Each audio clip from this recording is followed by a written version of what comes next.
ਮੈਂ ਪੰਜਾਬ ਦੇ ਦਰਸ਼ਕਾਂ ਦਾ ਸਵਾਗਤ ਹੈ ਪ੍ਰੋਗਰਾਮ ਦੇ ਵਿੱਚ। ਦੋਸਤੋ, ਅੱਜ ਦੇ ਪ੍ਰੋਗਰਾਮ ਵਿੱਚ ਇੱਕ ਬਹੁਤ ਹੀ ਖਾਸ ਸ਼ਖਸੀਅਤ ਨਾਲ ਤੁਹਾਡੀ ਮੁਲਾਕਾਤ ਕਰਵਾਉਣ ਜਾ ਰਹੇ ਹਾਂ। ਅੱਜ ਦੇ ਪ੍ਰੋਗਰਾਮ ਦੇ ਵਿੱਚ ਭਾਰਤ ਤੋਂ ਚੱਲ ਕੇ ਆਈ ਡਾਕਟਰ ਕੌਸ਼ਲ ਪਨਵਰ ਸਾਡੀ ਮੁੱਖ ਮਹਿਮਾਨ ਹੋਵੇਗੀ। ਡਾਕਟਰ ਕੌਸ਼ਲ ਪਨਵਰ ਦਿੱਲੀ ਯੂਨੀਵਰਸਿਟੀ ਵਿੱਚ ਸੰਸਕ੍ਰਿਤ ਪੜ੍ਹਾਉਂਦੀ ਹੈ ਔਰ ਉਹਨਾਂ ਦੀ ਖਾਸੀਅਤ ਇਹ ਕਿ ਉਹ ਦਲਿਤ ਭਾਈਚਾਰੇ ਨਾਲ ਸੰਬੰਧਿਤ ਵੀ ਹੈ ਔਰ ਦਲਿਤ ਭਾਈਚਾਰੇ ਦੇ ਹੱਕਾਂ ਦੇ ਲਈ ਲਗਾਤਾਰ ਜਹਿਦ ਵੀ ਕਰਦੀ ਆ ਰਹੀ ਹੈ। ਜੇ ਉਹਨਾਂ ਨੂੰ ਇੱਕ ਦਲਿਤ ਐਕਟਿਵਿਸਟ ਕਿਹਾ ਜਾਵੇ, ਇੱਕ ਬੁੱਧੀਜੀਵੀ ਕਿਹਾ ਜਾਵੇ ਤਾਂ ਗਲਤ ਨਹੀਂ ਹੋਵੇਗਾ। ਔਰ ਦੋਸਤੋ, ਉਹਨਾਂ ਦੀ ਇੱਕ ਜਿਹੜੀ ਖਾਸ ਪਛਾਣ ਬਣੀ ਉਹ ਇਸ ਤਰ੍ਹਾਂ ਬਣੀ ਕਿ ਆਮਿਰ ਖਾਨ ਦਾ ਇੱਕ ਸ਼ੋਅ ਬੜਾ ਚਰਚਿਤ ਰਿਹਾ, ਸਤਿਅਮੇਵ ਜਯਤੇ, ਜਿਹੜਾ ਕਿ ਸਮਾਜਿਕ ਮੁੱਦਿਆਂ ਦੇ ਉੱਤੇ ਚੋਟ ਕਰਦਾ ਆਇਆ। ਉਹ ਸ਼ੋਅ ਦੇ ਵਿੱਚ ਛੂਆ-ਛਾਤ ਤੇ ਜਾਤ-ਪਾਤ ਦੀ ਸਮੱਸਿਆ 'ਤੇ ਵੀ ਉਹਨਾਂ ਨੇ ਇੱਕ ਸੈਗਮੈਂਟ ਪੇਸ਼ ਕੀਤੀ ਸੀ ਔਰ ਡਾਕਟਰ ਕੌਸ਼ਲ ਪਨਵਰ ਨੇ ਬਕਾਇਦਾ ਉਸ ਪ੍ਰੋਗਰਾਮ ਵਿੱਚ ਜਾ ਕੇ ਬਹੁਤ ਵਧੀਆ ਤਰੀਕੇ ਨਾਲ ਆਰਟੀਕੂਲੇਟ ਕੀਤਾ ਸੀ ਆਪਣੇ ਆਪ ਨੂੰ। ਸੋ ਉਸ ਸਮੇਂ ਤੋਂ ਉਹ ਕਾਫੀ ਚਰਚਿਤ ਨੇ। ਪਰ ਇਹ ਨਹੀਂ ਕਿ ਸਿਰਫ ਉਹਨਾਂ ਦੀ ਪਛਾਣ ਸਤਿਅਮੇਵ ਜਯਤੇ ਤੱਕ ਹੀ ਸੀਮਤ ਹੈ। ਉਸ ਤੋਂ ਪਹਿਲਾਂ ਤੋਂ ਉਹ ਲਗਾਤਾਰਤਾ ਦੇ ਨਾਲ ਕੰਮ ਕਰਦੇ ਆ ਰਹੇ ਅਤੇ ਹੁਣ ਵੀ ਕਰ ਰਹੇ ਨੇ, ਤਾਂ ਜੋ ਉਹਨਾਂ ਦੇ ਭਾਈਚਾਰੇ ਦੇ ਨਾਲ ਜਿਹੜੀ ਨਾਇਨਸਾਫੀਆਂ ਹੋ ਰਹੀ ਦੂਰ ਹੋਣ ਔਰ ਇੱਕ ਸਮਤਾ ਵਾਲਾ, ਸਮਾਨਤਾ ਵਾਲਾ ਸਮਾਜ ਬਣਾਇਆ ਜਾ ਸਕੇ। सो और उन्होंने प्रोग्राम में शामिल करके उन्होंने नाल विशेष मुलाकात करी है। डॉक्टर परवर, हमारे प्रोग्राम में आपका बहुत बहुत स्वागत है। शुक्रिया। सो डॉक्टर परवर, सबसे पहले यहाँ से बात शुरू करते हैं कि क्योंकि आपकी एक पहचान बन गई सत्यमेव जयते के साथ, लेकिन मैं जानना चाहता हूँ कि हमें थोड़ा सा हम पीछे ले जाएँ, क्योंकि जाहिर है कि सत्यमेव जयते जैसे मंच पे भी जब आपको बुलाया गया अपनी बात कहने के लिए, तो उससे पहले आपकी बहुत एक जिद्दोजहद रही है, कंट्रीब्यूशन रही है, तभी आपको वो स्पेस मिली है। जी जी। हम ये नहीं कह सकते कि सत्यमेव जयते की वजह से आपकी पहचान बनी है। चलिए, शुक्र है आपने कहा, अदरवाइज तो लोगों ने यही पहचान बनाई है। नहीं, वो ज्यादती होगी। जी जी। तो मैं चाहूँगा थोड़ी सी हम शुरुआत करते हैं कि कब से आप दलित जो है जो आंदोलन के साथ जुड़ी हैं, और थोड़ा सा पीछे से शुरू करते हैं और सत्यमेव जयते तक का जो सफ़र है आपका, थोड़ा सा हम वहाँ से बात शुरू करें कि वो किस बात ने आपको प्रेरित किया कि आप उस आंदोलन में कूदें, उसका हिस्सा बने, और किस तरह की बातों को लेकर आप लगातार परेशान रही और उसके लिए आप लगातार काम करती आ रही हैं।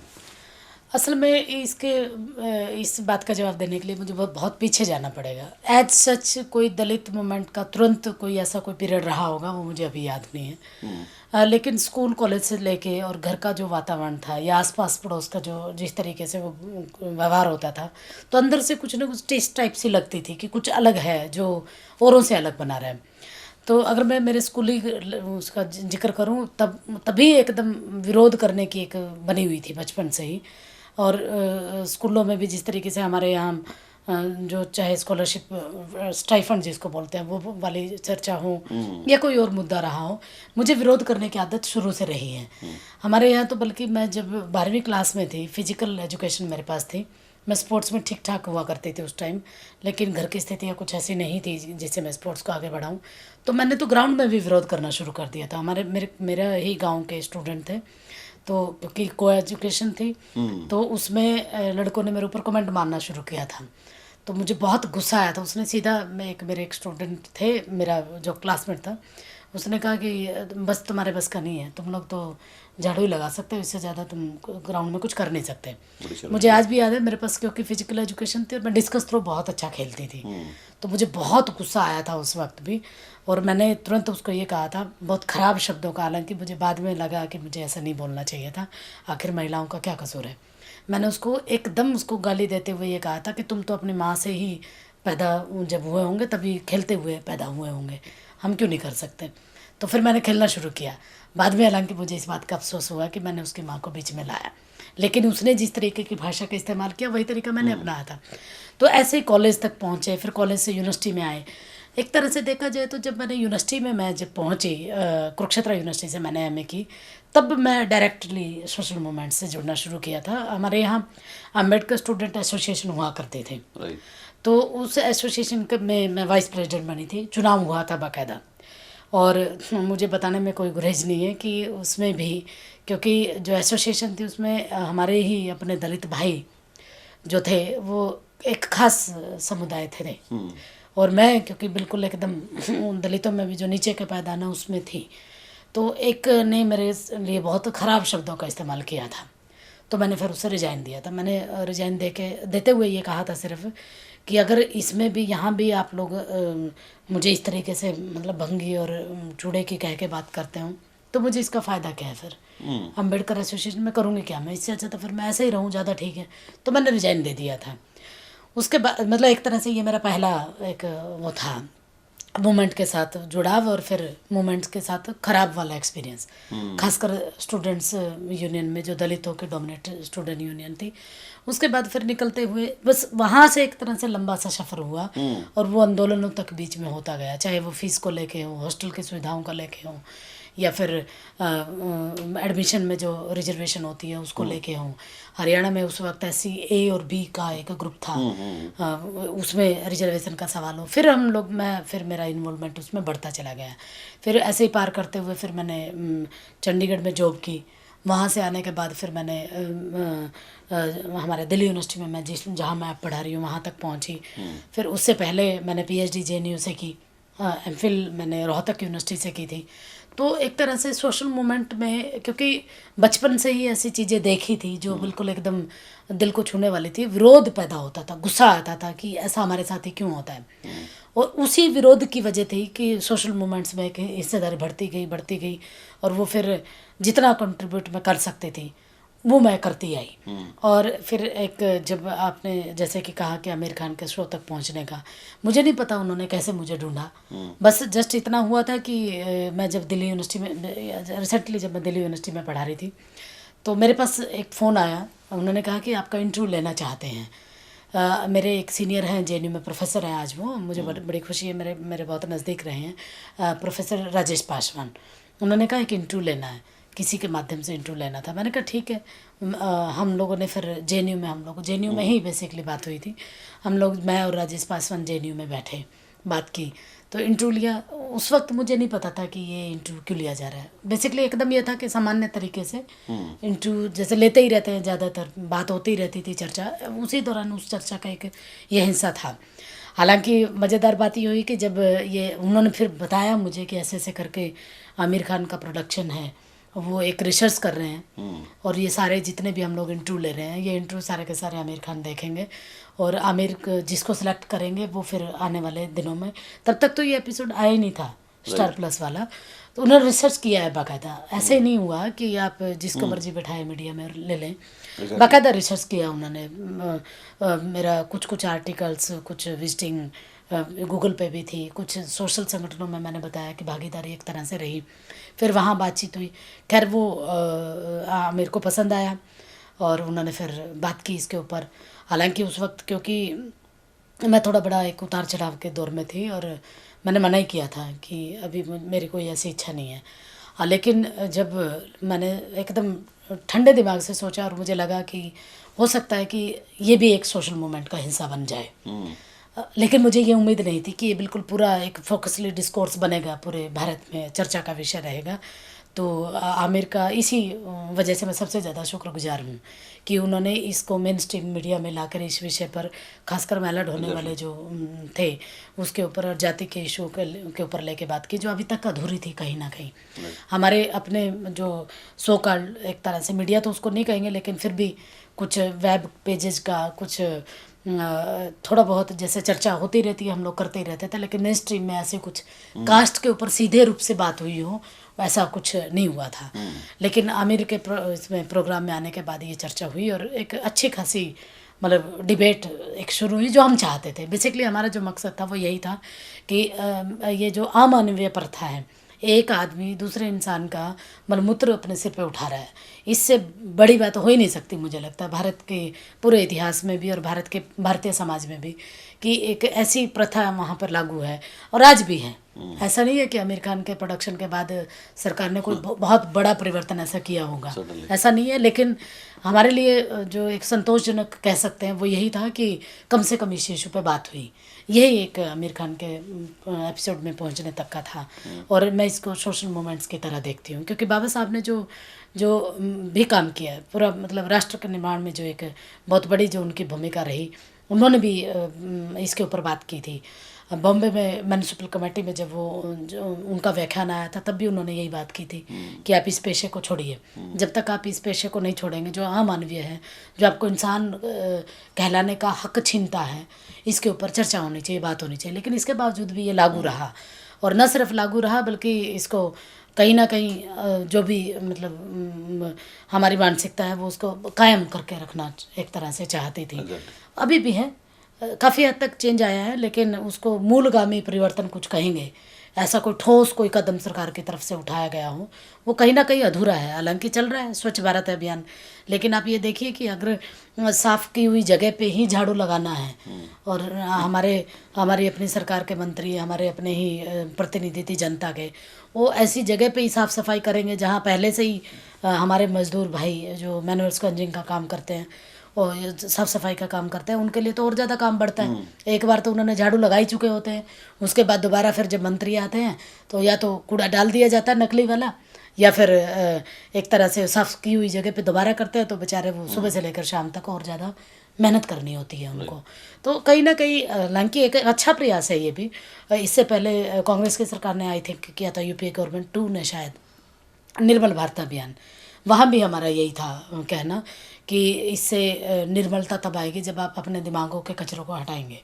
आप अपने दिमाग में जो कचरे भरे हुए हैं, जो दिन प्रतिदिन जो दिखाई देता है सामने, आप कोई भी एक ऐसी जगह नहीं छोड़ते जहाँ आप यूँ ना दिखाएं कि आप अपर हैं और ये जो हमारे जो सफाई करने वाली महिलाएं हैं, जो हमारे भाई हैं, वो आपसे नीचे हैं। अब तो हर वक्त दिखाते हैं। तो निर्मलता तो आपके दिमाग में भी आने की ज़रूरत है ना। ठीक उसी तरह स्वच्छ भारत अभियान जो करंट जो गवर्नमेंट कर रही है, उसमें भी आप ये देखिए कि मेन हॉल में जो मारे जा रहे हैं हमारे भाई, और जो कॉन्ट्रैक्ट सिस्टम जो लागू है यहाँ पे, जिनको कोई मेडिकल फैसिलिटी नहीं दी जाती, बहुत सारे लोग गैस से मर जाते हैं, उनको सुविधाएं एक तरह से जो उनकी नेसेसिटी, जो अधिकार होना चाहिए, वो अधिकार तक नहीं दे रहे। अब स्वच्छ भारत पे इतना करोड़ों रुपए सरकार खर्च कर रही है एडवर्टीजमेंट पे, लेकिन गया कहाँ है समाज में, अभी भी चल रहा है। खैर, मैं तो इसको फिर भी इन सारी चीज़ों के बावजूद भी हम लोग सिर्फ एक पॉजिटिव वे से इसलिए देख सकते हो कि हो सकता है इसके माध्यम से कुछ परिवर्तन हो, कम से कम उनको इंसानियत का दर्जा तो मिलना ही चाहिए। अगला सवाल मेरा ये है कि मैं सत्यमेव जयते के साथ जुड़े कुछ सवालों को लेकर वापस आऊँगा, लेकिन एक सवाल ये कि आपकी जो एक पहचान है वो ये है कि आप संस्कृत पढ़ाती हैं। जी जी। संस्कृत में आपने पीएचडी भी की है। जी। बहुत लंबे वक्त तक ये जो पढ़ने का अधिकार था उससे वंचित रखा गया दलित समुदाय को, और संस्कृत पढ़ने की, शास्त्र पढ़ने की तो बिल्कुल भी इजाज़त नहीं थी। यहाँ तक कि कहा जाता था कि अगर कोई सुने तो कान में से कट डाल दीजिए, या जीभ उसकी जो है वो न काट दी जाए। तो ये जो संस्कृत की आपने जो विद्या आपने प्राप्त की, क्या ये कह सकते हैं कि एक तरीके का एक्ट ऑफ रेजिस्टेंस था? एकदम वही था, बिल्कुल एकदम ये था। क्योंकि मैं जब हमारे यहाँ, मैं क्योंकि हरियाणा के एक छोटे से गांव से हूँ, कैथल ज़िले में जो गांव आता है हमारे यहाँ अल्टरनेट सब्जेक्ट के रूप में पढ़ाया जाता था। Sanskrit, home science, drawing, 4-5 subject होते थे। तो मैं ऐसा, क्योंकि मेरे तो दोनों ही माँ बाप अनपढ़ थे, उनको क्या पता संस्कृत पढ़नी चाहिए या अंग्रेजी पढ़नी चाहिए, मुझे भी नहीं पता था उस वक्त इतना। लेकिन मेरे जो आसपास के सहपाठी थे, जो हम लड़कियां थी, वो सब ने संस्कृत ली। तो मुझे भी लगा कि क्योंकि होता नहीं है कि मतलब एक ग्रुप अगर कुछ काम कर रहा है तो दूसरा ग्रुप भी यही करता है। लेकिन मेरी जो आसपास के जो मेरी स्टूडेंट थी उस वक्त की विद्यार्थियां थी, वो सारी अप्रकाश से थी। तो उन्होंने सब ने संस्कृत वाले में नाम लिखवाया, मैंने भी लिखवाया। लेकिन जब बाद में मतलब एकदम ये लगा कि सीधा ही टीचर के द्वारा कहा गया कि तुम पढ़ के क्या करोगे, तुम्हें तो झाड़ू ही देना है या गोबर ही उठाना है, तब मुझे बहुत गुस्सा आया था। और इसको मैं बेसिकली याद भी नहीं करना चाहती, ईमानदारी से स्वीकार कर रही हूँ। लेकिन मुझे ये था कि मुझे पढ़ना है, और पढ़ना भी यही सब्जेक्ट। और एक अलग तरह का विरोध, मैंने कहा ना, मैं विद्रोही स्वभाव की बचपन से रही हूँ। घर में चाहे छोटी छोटी चीज़ों को लेके क्यों ना हूँ, अधिकारों की बात है शुरू से ही, मतलब वो गुस्से में अधिकार ही उसको कहते होंगे, ये मुझे बाद में समझ आया। लेकिन गुस्सा, विरोध, ये मेरा शुरू से रहा है। तो मुझे बड़ा ख़राब लगा था, लेकिन मैंने उस वक्त ठाना था, और मैं बहुत रोई थी जब उसने मुझे इतनी बुरी तरह से थप्पड़ मारते हुए धुतकारा था। और मैंने मेरे चाचा के आके भी बताया कि ये ऐसे ऐसे मना कर रहा है। तो हम लोगों ने, दोनों ने ये डिसाइड किया था कि हमें ऊंची से ऊंची डिग्री लेनी है। इसमें क्या ऊंची डिग्री होती है ना मुझे पता था, ना मेरे फादर को पता था।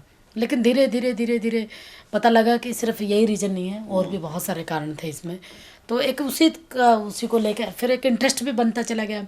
मैंने रिसर्च एरिया भी अपना यही रखा, मतलब शेड्यूल कास्ट इन धर्मशास्त्र, मेरा ये डॉक्टरेट मेरा इसी में है। मेरा एमफिल जो डिसर्टेशन जो मैंने लिखा, वो मेरा वैदिक संहिताओं में मेरा शूद्रों की क्या स्थिति है, वो मेरा एरिया रहा है। फिर सोशल हायरार्की क्या है इसमें, हिंदू सोशल ऑर्डर क्या है, यही इस पे मेरा फोकसली काम है। एक तरह से बिल्कुल सही है कि रहा तो विद्रोह के रूप में ही था, लेकिन धीरे धीरे ये भी लगा मुझे बाद में, जैसे बाबा साहब को भी पढ़ा, और समझ आने लगा था कि ऐसा क्यों है कि सारे अपर कास्ट के स्टूडेंट्स कॉलेज में जाते हैं, यूनिवर्सिटी में जाते हैं, हम लोग गिने चुने होते हैं बिल्कुल ही। और मैं तो उस वक्त जब मैंने पढ़ना शुरू किया था हम थे ही एक दो, और जब हायर एजुकेशन में पहुंचे तो कोई भी नहीं था। तो ये क्या वजह है इनकी? तो ये सारी की सारी दिखाती हैं कि उस वक्त जो धर्मशास्त्रों में तो लिखा हुआ है साफ साफ कि आपको पढ़ने का अधिकार नहीं, और पढ़ने का अधिकार का, क्योंकि हमारे यहाँ ब्रह्मचार्य अवस्था रही है, ब्रह्मचार्य आश्रम में जाने से पहले उपनयन संस्कार होता है। उपनयन संस्कार का संस्कृत साहित्य में कोई अधिकार शूद्रों के लिए नहीं बना, न सिर्फ शूद्रों के लिए, महिलाओं के लिए भी कोई अधिकार नहीं है। वो अलग बात है कि कुछ कुछ रेफरेंसेस मिलते हैं कि उन्होंने भी मंत्रों की रचना की है। मैंने तो अभी तक नहीं देखी कौन सी है, नाम सुना है लेकिन ऐसा कुछ है, लेकिन उसमें शूद्र महिला होंगी वो तो आप कल्पना ही करना छोड़ दीजिए, क्योंकि शूद्र और महिलाओं को तो दोनों का ही एक तरह से, महिलाओं का भी अधिकार नहीं था संस्कृत पढ़ने का। आप भी देखिए ना, आज का जो इवन संस्कृत साहित्य बाद का है, आप तो वैदिक लिटरेचर की बात कर रहे हैं, बाद का भी जो साहित्य आता है हमारा, उसमें नाटक जो हम जो पढ़ाते हैं, चाहे वो कालिदास का अभिज्ञान शाकुंतलम नाटक हो या रघुवंश कुमार से, बहुत सारे नाटक हैं। उन नाटकों में भी आज भी महिला पात्र जब बात करता है तो वो संस्कृत में बात नहीं करता, प्राकृत में करता है। तो वो तो बहुत बाद का है, जबकि मतलब वैदिक संस्कृत तो बहुत पहले ही रहा, उसके बाद लौकिक संस्कृत में भी जो साहित्य लिखा जा रहा है उसमें महिलाओं को संस्कृत बोलने का अधिकार नहीं है। पुरुष कहाँ से बोलेगा उसमें?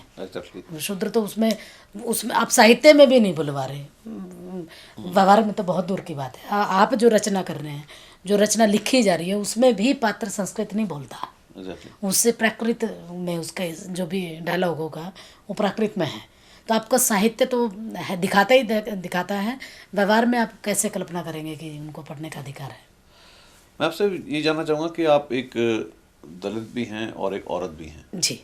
तो जहाँ पे जात पात के नाम पे वहाँ पे शोषण भी होता है और जिसे कहते हैं कि डिस्क्रिमिनेशन भी होता है, वहाँ पे जेंडर के नाम पे भी डिस्क्रिमिनेशन लगातार जारी है सदियों से जी। सो ये जो दोनों आपकी आइडेंटिटीज़ हैं, दोनों साथ साथ चल रही हैं, अभी तक का ज़िंदगी का जो सफ़र रहा आपका, उसमें इन दोनों की वजह से किस किस तरह की चुनौतियाँ आपके सामने आई हैं और आ रही हैं? आप तो 2 की बात कर रहे हैं, मैं तो 3 की बात कर रही हूँ। तीसरा ये कि विद इन दलित भी जो हमारी जो दलित भाई बहनें हैं, कहीं ना कहीं जो हमारे जो सो कॉल्ड, मतलब मैं शब्द का इस्तेमाल नहीं करना चाहती, जो वाल्मीकि पेशे से जो मैला उठाने का या जो संबोधन जो किया जाता है, उसमें दलित भी उनके साथ लगभग व्यवहार तो ऐसा ही करते हैं। ऐसा तो नहीं होता कि नहीं करते। तो मेरी जो स्थिति है, मेरी तो दलितों में भी और ज़्यादा मतलब नीचे वाली स्थिति है, और नीचे वाली स्थिति होते हुए भी मैं जो जिस परिवार से मैं आती हूँ, सफाई कर्मी कहें या वाल्मीकि कहें या जो भी कहें उसको, उसमें दलित महिलाओं से भी नीचे वाला जो एक उस वर्ग से मैं आती हूँ। तो इसमें दोनों चीज़ें देखने की ज़रूरत है कि हम जब आप ये देखिए ना, महिला रिजर्वेशन की आजकल बात चल रही है, तो उसमें हमारी सीधी सी मांग है कि हमारा रिजर्वेशन विद इन रिजर्वेशन होना चाहिए। दलितों का जो 33% जो महिला आरक्षण बिल जो अटका हुआ है, उसमें विद इन रिजर्वेशन होना चाहिए। आप ये देखिए ना कि वहाँ हम मांग करते हैं, वहाँ मैं उनके साथ कंधे से कंधा मिला के खड़ी हूँ, उनके मुद्दे के साथ हूँ। लेकिन ये जो तबका है जो और ज़्यादा नीचे है, जो बिल्कुल मतलब एक तरह से सो कॉल्ड जो हमारे दलित भाई बहन हैं, वो भी उनके साथ लगभग ऐसा व्यवहार करते हैं। मेरी स्थिति तो ऐसी है कि जब मैं मेरे वाल्मीकि समुदाय में जाती हूँ तो मुझे सीधा वो ये कहते हैं कि तुम तो चमारों के उसमें लगी हुई हो, तुम्हें वाल्मीकि समाज से कोई लेना देना नहीं, एकदम आरोप लगाते हैं। आप मेरे फेसबुक अकाउंट को खोल करके देख लीजिए, तो बहुत सारे लोग जो मेरी कम्युनिटी के हैं वो सीधा ये कहते हैं कि तुम वाल्मीकि की बात नहीं करती। तो जबकि मैं उनको ये कहती हूँ सीधा कि मैं वाल्मीकि ऋषि की बात नहीं करती, लेकिन समुदाय की तो क्योंकि मैं उसी में आती हूँ, मैं उसकी बात भी करती हूँ, और न सिर्फ उसकी बात करती हूँ बल्कि अधिकारों के साथ हम लड़ते हैं। मैं भी उसी जितना मैं कंट्रीब्यूट कर पाती हूँ मैं भी बराबर का करती हूँ, लेकिन वो सीधा मुझे ये कहते हैं नहीं तुम तो दलितों की बात करते हो। मतलब दलितों की सेंस बात करना, वाल्मीकि अपने आप को ये मानता है कि दलित अलग है और वाल्मीकि अलग है, ऐसा करके। लेकिन जब मैं अपने दलित भाइयों के साथ बैठी होती हूँ तो तब मेरी एक तरह से पहचान वो इस रूप में बना के रखते हैं कि ये तो बाहर की है। समझ रहे हो मैं क्या कहना चाह रही हूँ? मतलब उनको ये लगता होता है कि नहीं ये हमारे बीच का हिंसा नहीं है, ये तो इस वर्ग से आती है। उस वर्ग का प्रतिनिधित्व एक तरह से छुटपुट जगह पे वो मुझे बीच में लेने के लिए, खाना पूर्ति टाइप नहीं होता कि कहीं कोई ये ना कह दे कि मंच पे तो सारे के सारे पुरुष ही पुरुष बैठे हुए हैं, एक महिला भी चाहिए, तो वो किसी भी महिला को ले लेते हैं सिर्फ अपने आरोप को खारिज करने के लिए, उन पर लगने वाले। यही स्थिति है, इसको उलट दें कि उनको ये लगता होता है कि सारे के सारे लोग एक कम्युनिटी के हैं, तो चलो एक इस कम्युनिटी से भी ले लिया जाए। तो ये बहुत मतलब बहुत दुख भी होता है कई बार ये लगता होता है कि देखिए मतलब ये जो हम जो दलित जो अपर कास्ट को जो कटघरे में खड़ा करते हैं, तो आपको अपने अंदर भी कटघरे में खड़ा होने की ज़रूरत है कि आप जब अपने लिए अधिकारों की बात करते हैं या आप शोषण मुक्ति की जब बात करते हैं या समतापरक समाज की स्थापना करना चाहते हैं, तो वो वाला समाज जो आपके आस पड़ोस में ही है, जिसको आप देखते हैं। मेरे यहाँ तो एकदम डिफरेंस है। मैं तो कहाँ, मैं गांव देहात से हूँ, मतलब ये जो समाज है ये एक अलग पायदान पे है, जो दूसरा हमारा दलित सोकाल उनके अनुसार जो दलित समाज है वो दूसरे पायदान पे है। ये डिफरेंसेस भी हैं। तो इसलिए मैंने आपको कहा ना कि मेरा तो 3 तरह से शोषण होता है। बिल्कुल। मेरे अपने इसलिए नहीं अपनाते क्योंकि उनको लगता है कि मैं उनकी बात नहीं करती, उनके बीच में जाती नहीं, उनके बीच में जाकर उनके मुद्दों को नहीं बात करती, जबकि मैं बात करती हूँ। और मेरे जो दूसरा वर्ग में जब मैं जाती हूँ तो वो ये मानते हैं कि ये तो उस वर्ग से आती है, इसलिए वो उनका नज़रिया जो देखने का है वो वही होता है। वो डिनाई ही करते हैं एक तरह से बहुत सारी जगह पे। लेकिन ये है कि मैंने कहा ना, मैं विरोधी प्रवृत्ति की हूँ, तो मैं अपनी वो जगह जरूर दिखा देती हूँ फिर वहाँ ये कि मैं भी कुछ हूँ। लेकिन ऐसा नहीं है कि वो मुझे थाली में परोस के दे रहे हो, बिल्कुल नहीं दे रहे, एकदम ये उसी तरीके से है। ब्राह्मणिकल सिस्टम जहाँ आप बात करते हैं ना, ये भी बढ़ता जा रहा है दलितों के अंदर, और आजकल तो ज़्यादा बढ़ता जा रहा है, बहुत ज़्यादा बढ़ता जा रहा है। कहीं तो ऐसे हैं, मुझे हालांकि जो सुन रहे होंगे आपके दर्शक या जो बाद में सुनेंगे वो मुझे कहेंगे कि मैंने ऐसा क्यों कहा, लेकिन मुझे कहने में कोई गुरेज नहीं होता। कई बार तो क्या होता है कि ये लोग जिस मंच पे मैं जाती हूँ, कुछ लोग तो जाते ही नहीं, मना कर देते हैं कि कौशल को बुलाया हुआ है तुमने। बहुत सारी रिपोर्ट्स, ऐसा नहीं है कि रिपोर्ट्स मेरे साथ नहीं आती, मेरे खूब पता लग जाता है कि कौन क्या। अभी पिछले दिनों हमारे यहाँ जेएनयू में एक प्रोग्राम हुआ कास्टलेस सोसाइटी के ऊपर। जब मैंने भी इस इशू पे बात करना शुरू किया तो सो कॉल्ड हमारे दलित भाई उठ के चले गए। तो ये क्या है, ये डिस्क्रिमिनेशन है ना।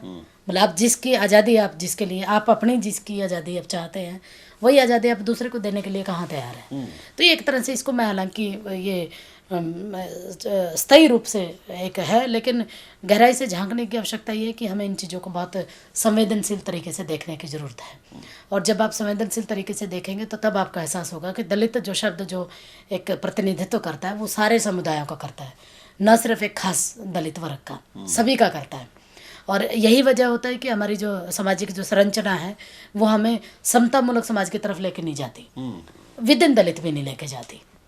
तो इसलिए ये बहुत महत्वपूर्ण सवाल हमारे लिए बनता है कि हमें इसको संवेदनशील तरीके से समझने की ज़रूरत है। समाज सबसे बनता है, उसमें हर तरह का समाज समुदाय है, चाहे वह वाल्मीकि वर्ग से हो, चाहे धानक से हो, चाहे धोबी से हो, चाहे खटीक से हो, चाहे चमार से हो, चाहे जाटन से हो, चाहे किसी भी धर्म से हो। समतापूर्वक समाज की स्थापना जो बाबा साहब ने की, ज्योतिबा फुले ने की, सावित्रीबाई फुले ने की, रमाबाई अम्बेडकर का जो सपना था, जितने हमारे फोर फादर हैं उन सब का, हमारे गुरुओं का, संत रैदास हुए, या एक हद तक अगर हम वाल्मीकि को भी लें तो वाल्मीकि भी रहे, तो ये उनका सपना सिर्फ ये नहीं था कि वो अपने अपने समुदाय के ऊपर लगना काम करना शुरू करें, बल्कि हर एक का प्रतिनिधित्व, एक समतापरक समाज की स्थापना हो जिसमें अन्न सबको मिले, आज़ादी सबको मिले, रोटी सब खाते हैं, समझते भी सब हैं। अगर मेरे साथ ऐसा होगा तो मुझे समझ आएगा कि मैं दलितों के बीच में भी कहाँ खड़ी हूँ। बिल्कुल। मैं आपसे ये पूछना चाहूँगा कि जैसे अब आपने शुरू में भी मेंशन किया था कि जब आप अभी आपकी उम्र कम थी और जब अम्बेडकरवादी सर्कल्स में जाना शुरू किया आपने, और उसका इशारा आपने अभी भी किया है कि विद इन दलित कम्युनिटी वितकरा हो रहा है, डिस्क्रिमिनेशन हो रहा है। ये जो हम देख रहे हैं कि जो बाबा साहब के नाम पे जो लोग मूवमेंट चला रहे हैं, उनमें भी अगर इस तरह से दिखते हैं कि जो चमड़े का काम करने वाला है वो अपने आप को सुपीरियर समझे, और जो सफाई का काम कर रहे हैं उसको अपने से निम्न समझे, ये जो एक दूरी है, ये तो जात पात ने ठोसी थी, जो ब्राह्मणवाद ने, उन्होंने क्यों उसको अभी तक उतार के फेंका नहीं, उसको पूरी तरह डिनाउंस क्यों नहीं किया? इसकी आप क्या वजह समझती है कि उन्होंने उसको इंटरनलाइज कर लिया है, या उनमें अभी वो क्षमता नहीं है कि उसको समझ के बिल्कुल रिजेक्ट कर दें? क्या लगता है आपको, वजह क्या रही है इस बात की? नहीं, रिजेक्शन तो चल रहा है कुछ हद तक। हमारे जो सोशल मूवमेंट्स हैं, जो अम्बेडकरवादी संगठन हैं, वो काम करना शुरू किया है उन्होंने। और अगर मैं यहीं कनाडा का उदाहरण लूँ तो जितने भी मुझे भाई मिले वो सारे के सारे मेरे से इतर समुदाय के हैं। तो ये दिखाता है हमें कि हम कास्टलेस सोसाइटी की तरफ बढ़ रहे हैं, ये कदम है। और ज़्यादा बढ़े, ये हमारा विश्वास है और बढ़ेगा। इसलिए हम लोग न सिर्फ चर्चा करते हैं बल्कि कोशिश करते हैं कि रोटी बेटी का व्यवहार भी हमारे बीच में होना चाहिए। उससे पहले मैंने जैसे कि बातचीत में कहा कि एक डिफरेंस है, खामोश अंतर तो है और ये खामोशी तोड़ने की आवश्यकता है। लेकिन दिक्कत ये होती है कि आज का जो राजनीति जो खेल खेल रही है वो भी कहीं ना कहीं भागीदारी है। वो भी एक तरह से मोहरा बना के चलती है फिर कि उसने एक समुदाय से कैसे बात करनी है, दूसरे समुदाय से कैसे करनी है, उन दोनों के बीच में कैसे झगड़ा करवाना है। ये एक छुपे रूप से हथियार उनका एक तरह से है। यही वजह है कि हम लोग फिर, क्योंकि जो जातीय संरचना जो भारत की है ना, वो न सिर्फ समाज में सामाजिक एक समस्या है बल्कि ये हमारे अंदर तक बैठी हुई है। हमारी जब भी हम, आप ये देखिए ना कि जब भी हमें कोई अपनी कम्युनिटी का मिलता है तो स्वाभाविक रूप से हमारा व्यवहार बदल जाता है, हमें अच्छा लगता है। लेकिन ऐसा नहीं है कि जब हमें दूसरी जाति का वाला मिलता है तो हमें अच्छा नहीं लगता होगा। लेकिन एक हद तक एक डिफरेंस है, मुझे ऐसा लगता है कि कहीं ना कहीं हम, क्योंकि माइंड तो हमारे भी उसी तरीके से बने हुए हैं ना, मतलब जिस सोसाइटी में हम रह रहे हैं उस सोसाइटी में जब हमारे साथ व्यवहार होता है और वही जब व्यवहार हमें दिखाई देता है कि हम भी दूसरे के साथ करते आ रहे हैं, तो वो बहुत बिरले लोग होते हैं जो इस चीज़ को ये मानते हैं कि नहीं देखो मेरे से अपर कास्ट का ये मेरे साथ व्यवहार कर रहा है, तो मेरे घर में जो सफाई कर्मचारी है या फिर मेरे आसपास में जो मैला उठाने वाले हैं, हमें उनके साथ ऐसा व्यवहार नहीं करना चाहिए। उल्टा है, उनको ये लगता है कि वो हमारे ऊपर डोमिनेट कर रहे हैं तो हमें उनके ऊपर डोमिनेट करना है। ये रीज़न है। और इस रीज़न में मैंने आपको बता दिया कि इसमें न सिर्फ सामाजिक भागीदारी है बल्कि राजनीति भी इसमें इन्वॉल्व होती है। वो भी नहीं चाहती कि इनका रोटी बेटी का संबंध बने। सोशल मूवमेंट में दोनों इकट्ठे आके लड़ें, वो दोनों समस्याओं को अलग अलग दिखाना चाहते हैं। वाल्मीकि समाज की ये समस्या है, वो अलग समस्या है। अपना जो दलित समाज है या चमार या जाटवर या दूसरा सोकाल, मतलब जिसको उनके अनुसार कहेंगे, वो उनकी अलग समस्या है। वो साझा लड़ाई लड़ेंगे, ये लड़ने ही नहीं दी जाती। लेकिन उम्मीद है, क्योंकि बाबा साहब का जो मिशन था उसने कहीं भी जाति को स्ट्रॉन्ग करने की बात नहीं की। उसने हमेशा एक तरह से समतापरक समाज की स्थापना की और उनका सपना था कि हमारी सारी की सारी जो जातियां हैं, बहुजन का जो कंसेप्ट है वो एक साझा लड़ाई लड़े। और उम्मीद है कि होगा आने वाले दिनों में। कम से कम ये इसको इस रूप में सकारात्मक देखा जा सकता है कि जब भी कोई मुद्दा होता है, चाहे रोहित वेमुला वाला हो, ऊना वाला केस हो, हरियाणा में मिर्चपुर कांड हो, गोहाना कांड हो, कैथल में लोगों का बहिष्कार जिस तरीके से किया गया आसपास का पूरा, या राजस्थान में भंवरी देवी का केस रहा हो, महाराष्ट्र में जिस तरीके से दलित लड़के को मार कर टुकड़े टुकड़े करके बंद कर दिया, वेस्ट बंगाल में एक लास्ट स्टूडेंट के साथ किया गया, ये जो जिस तरीके से घटनाएं घटती हैं, तो उसमें सारा का सारा समुदाय, दलित समुदाय सारा इकट्ठा होकर लड़ता है। तो और ज़्यादा इकट्ठा होकर लड़ने की ज़रूरत है, क्योंकि अल्टीमेटली तो जो सो कॉल्ड जो ब्राह्मणिकल जो सिस्टम है वो सबको प्रभावित करता है। वो वाल्मीकि का भी शोषण उतना ही करता है, ज़्यादा करता है बल्कि, जितना वो दूसरे समुदाय का शोषण कर रहा है। उनके लिए तो सारे बराबर हैं। वो हो सकता है कि अपने स्वार्थ की वजह से शायद मुझे ज़्यादा आगे ले जाएं, ये लेके नहीं जाते, जबकि दिखाएं कि हम तो आपके साथ खड़े हैं। क्यों खड़े हैं? क्योंकि वो दूसरे का विरोध करवाना चाहते हैं। ऐसा भी है। लेकिन इसके साथ साथ एक जो मिशनरी जो लोग हैं, जो बाबा साहब के जो नक्शे कदम पर जो चल रहे हैं, जो जितने हमारे गुरुओं ने जितनी कुर्बानियाँ दी, संतों ने जो कुर्बानियाँ दी, उनको लेके जो सोच समझ के जो काम कर रहे हैं, उनके तो आधार पे हम कह सकते हैं कि ये आने वाले दिनों में बंद होगा। हम एक होंगे और बाबा साहब की ही सदी आगे आने वाली है, क्योंकि यहाँ अब अम्बेडकरिज्म ही टिकेगा, ब्राह्मणिज्म खत्म होने के कगार पे रहेगा। जितना विरोध पैदा होगा, जितना ये लोग शोषण करेंगे, उतना विरोध भी पैदा होगा, और शोषण की भी कहीं तो हद होगी ही। हालांकि आए दिन कुछ ना कुछ घटित हो रहा है। मतलब हमारे भारतीय समाज में, चाहे वो एजुकेशन के फील्ड का हो या कोई भी क्षेत्र हो काम करने का, बिल्कुल एट्रोसिटी बढ़ती जा रही है, दिन प्रतिदिन बढ़ती जा रही है।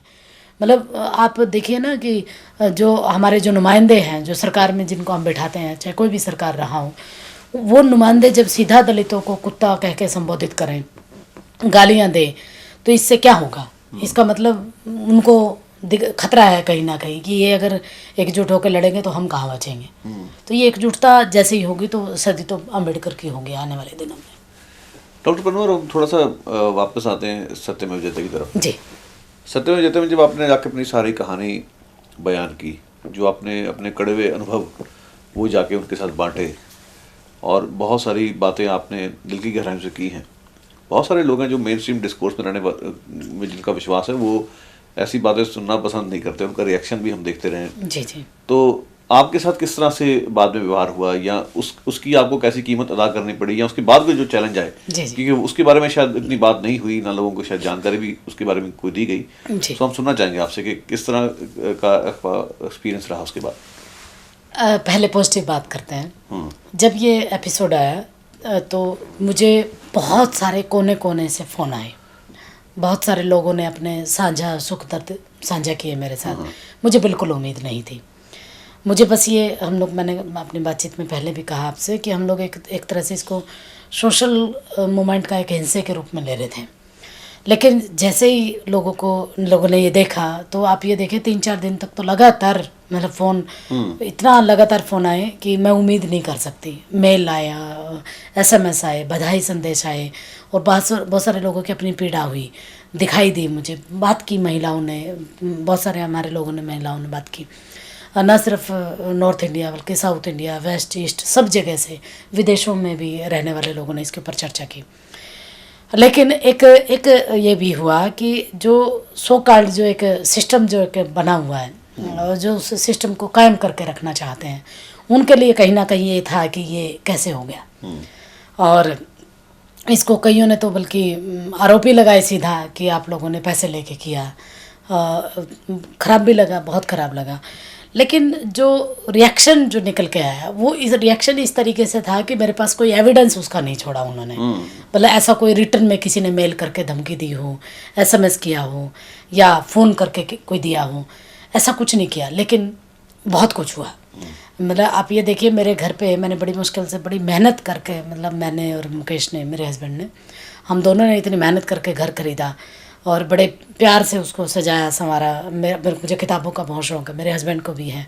हम लोगों ने मतलब ढेर सारी किताबें, पूरा एक कमरा लाइब्रेरी का बनाया हुआ है। पता नहीं कौन, किसी ने घुस के पूरा वॉलपेपर ही उखाड़ दिया, किताबों को इधर उधर फेंक दिया, किताब में डाल दिया वॉलपेपर भी। मेरी गाड़ी अगले दिन टूटी हुई मिली, नेम प्लेट हटा दी। फिर एक बार और जब हम लोग, मुझे निकलना होता है जिस वक्त, तो हम लोग निकले उस दिन, बाई चांस मुकेश गाड़ी चला रहे थे, किसी ने अटैक किया सीधा, मतलब गाड़ी में एकदम, क्योंकि शीशा मिरर, ड्राइविंग सीट वाला मिरर जो होता है वो बहुत स्ट्रॉन्ग भी होता है, वो सुराख उस तरीके, मतलब जो भी उन्होंने अटैक किया उसका सीधा हमारे ऊपर अटैक नहीं हुआ, लेकिन निशान आज भी मेरी गाड़ी पे है, अभी तक मैंने ठीक नहीं करवाया। तो ये सारी चीज़ें जो है, ये उसी का नतीजा है। और सबसे बड़ी बात, एक बार मैं एक किसी प्रोग्राम में गई हुई थी, तो वहाँ पे जब मैं बात करने के लिए गई, तो एकदम सोकाल कुछ गुंडे टाइप जो लोग होते हैं, उन्होंने मुझे घेर लिया और सीधा मुझे बैठने के लिए बाध्य किया, बल्कि ये कहा कि आप बैठ के हमारी बात सुन के जाइए। मैंने देख लिया था कि माहौल थोड़ा ठीक नहीं है यहाँ, क्योंकि मैं उनके गढ़ में जाके बात कर रही थी, और मेरे साथ मेरे अपने लोग इन द सेंस जो प्रोग्रेसिव मूवमेंट से जुड़े हुए लोग हैं या फिर अम्बेडकरवादी लोग हैं, वो नहीं थे। मैं बिल्कुल अकेली थी उस वक्त।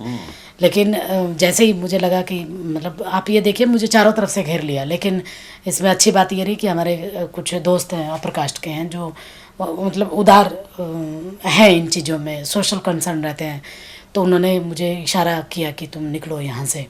फिर वो मुझे गाड़ी तक बल्कि छोड़ने आई। मतलब मेरी गाड़ी आगे रही, पीछे उसने अपनी बाइक चला के रखी और मुझे घर तक पहुंचाया। मतलब बहुत सारी चीज़ें ऐसी हुई जो बिल्कुल, लेकिन मेरे लिए ये पॉजिटिव था कि मैं इसके लिए तैयार थी।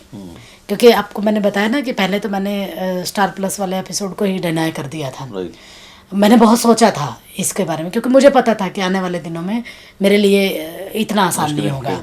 और क्योंकि जिस यूनिवर्सिटी में पढ़ी हूँ मैं, जिसकी मैं बात कर रही हूँ, वो तो मेरी रोजी रोटी का भी जरिया है। मुझे पता था कि ये दूर तक जाएगी। लेकिन मैंने तब भी ठाना था और अभी भी ठाना हुआ है, मैं जो भी बात कहती हूँ बहुत बहुत फ्रैंकली कहती हूँ, क्योंकि मुझे ये लगता है कि अगर मान लो कुछ ऐसा होता भी है तो मुझे दिहाड़ी मजदूरी करके खाने की आदत है। मतलब ऐसा नहीं है कि हम लोग बहुत मतलब आदी हो चुके होंगे सुविधाओं के, ऐसा नहीं है, बिल्कुल एकदम मतलब दिहाड़ी मजदूरी करके कमा के खाने की खा सकती हूँ मैं, मुझे कोई दिक्कत नहीं। लेकिन फिर भी एक ये जो हाँ एक चीज़ और मैं इसमें जोड़ना चाहूँगी। मज़ेदार बात ये हुई कि लोगों ने मतलब जो मेरा सो कॉल्ड जो मेरा संस्कृत जगत है उनके तो अंदर खलबली मची पूरी तरह से, और जिनके साथ मेरा बहुत अच्छा कभी व्यवहार रहा होगा उन्होंने इस तरीके से मुझे करनी काटनी शुरू की जैसे बहुत भयानक चीज़ उन्होंने देख ली हो। बहुत सोच समझ के बात करना, बहुत एकदम अलर्ट होके सामने आना, धीरे धीरे कॉन्फ्रेंसेज में बुलाना बंद कर देना, मतलब डिनाई करना कि मैं ना पहुंच पाऊँ वहाँ तक। ये सारी चीज़ें उसी का परिणाम है, क्योंकि मुझे ऐसा लगता है कि अगर मैंने उस वक्त खुल के बात नहीं की होती, खुद के साहित्य पे बात नहीं की होती तो सारी चीज़ें स्मूथली चली रही थी, अच्छा खासा देते ही थे वो लोग रिस्पेक्ट। लेकिन जब ये आया तो, लेकिन मैं इसके लिए मेंटली तैयार थी, मुझे पता था। देखिए लीक से हट के जब कोई काम करता है टारगेट तो किया जाता है, और मुझे तो न सिर्फ प्रकाश ने बल्कि दलितों ने भी किया, आरोप लगाए गए मेरे ऊपर। ये तो बल्कि क्योंकि मेरे अपने ही लोग थे, मैंने रिकॉर्ड भी नहीं किया।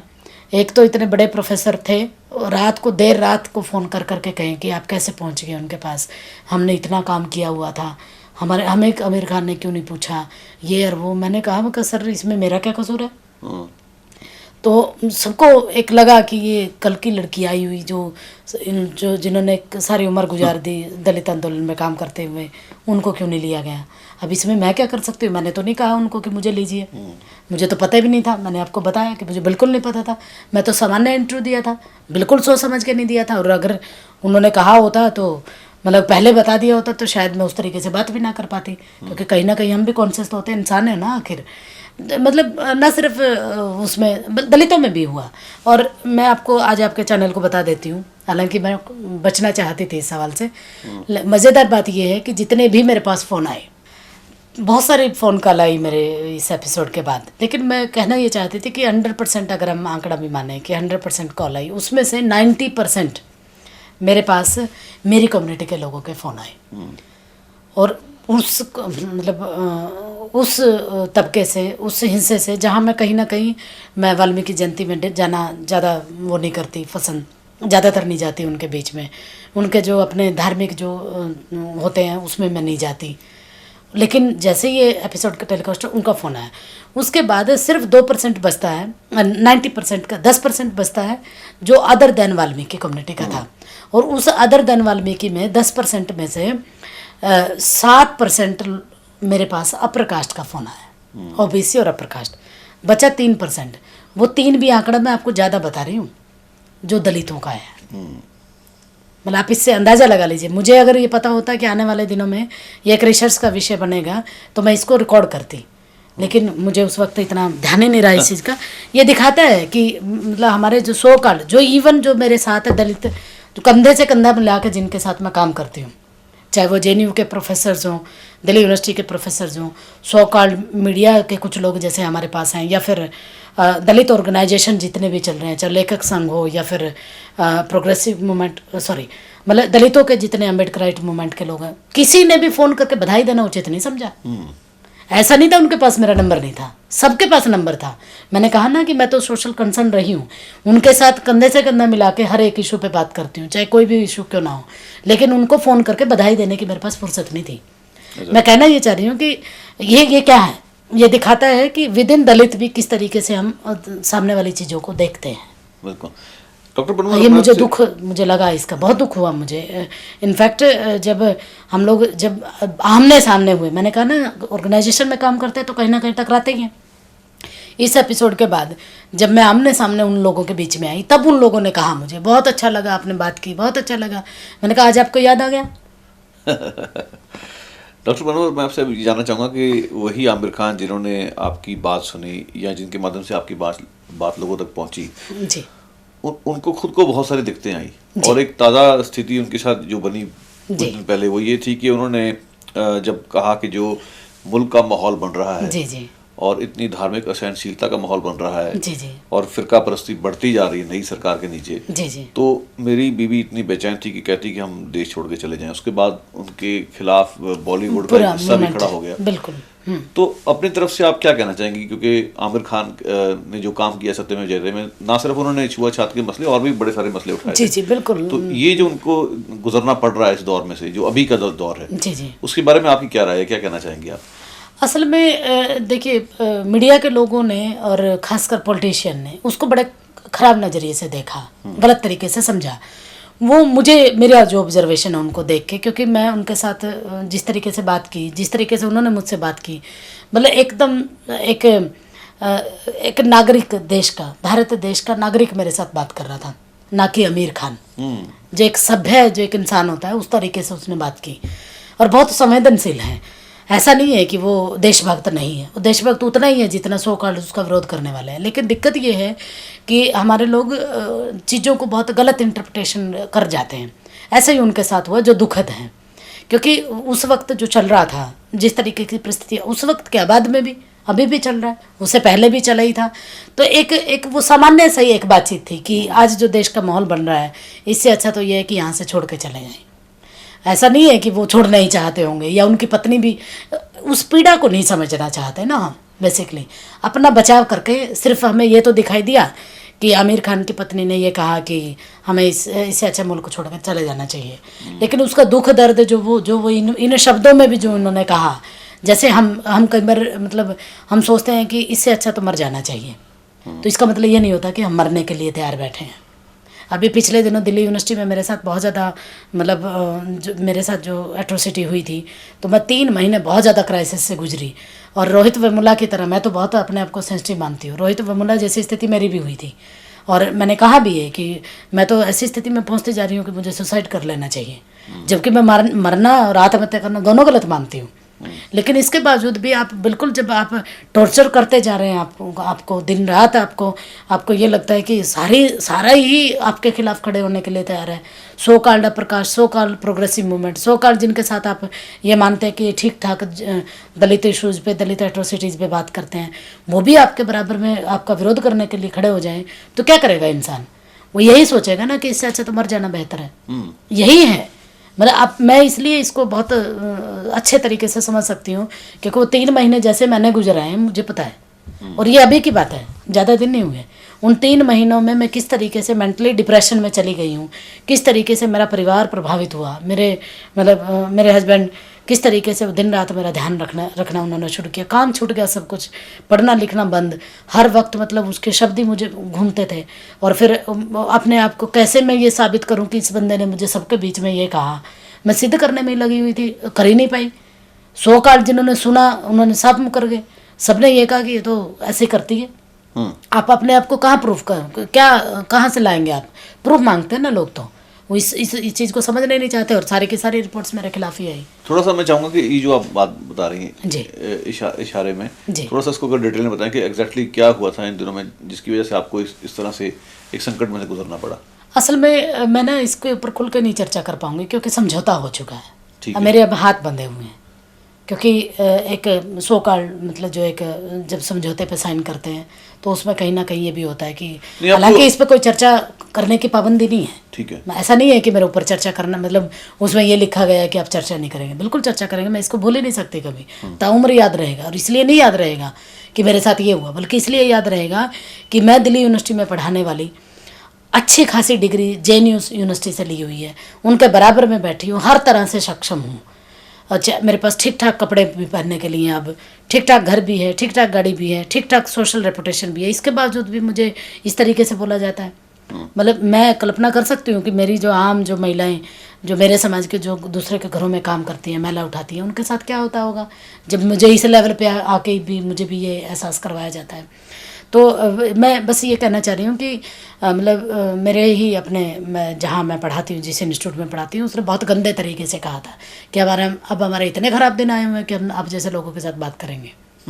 एकदम स्ट्रेट फॉरवर्ड, सबके बीच में कहा था, और अकेले में नहीं कहा था। मैं जहाँ बैठी हुई थी वो कॉमन प्लेस था, लेकिन इसके बावजूद भी कोई मानने के लिए ये तैयार नहीं, किसी ने ये कहा था।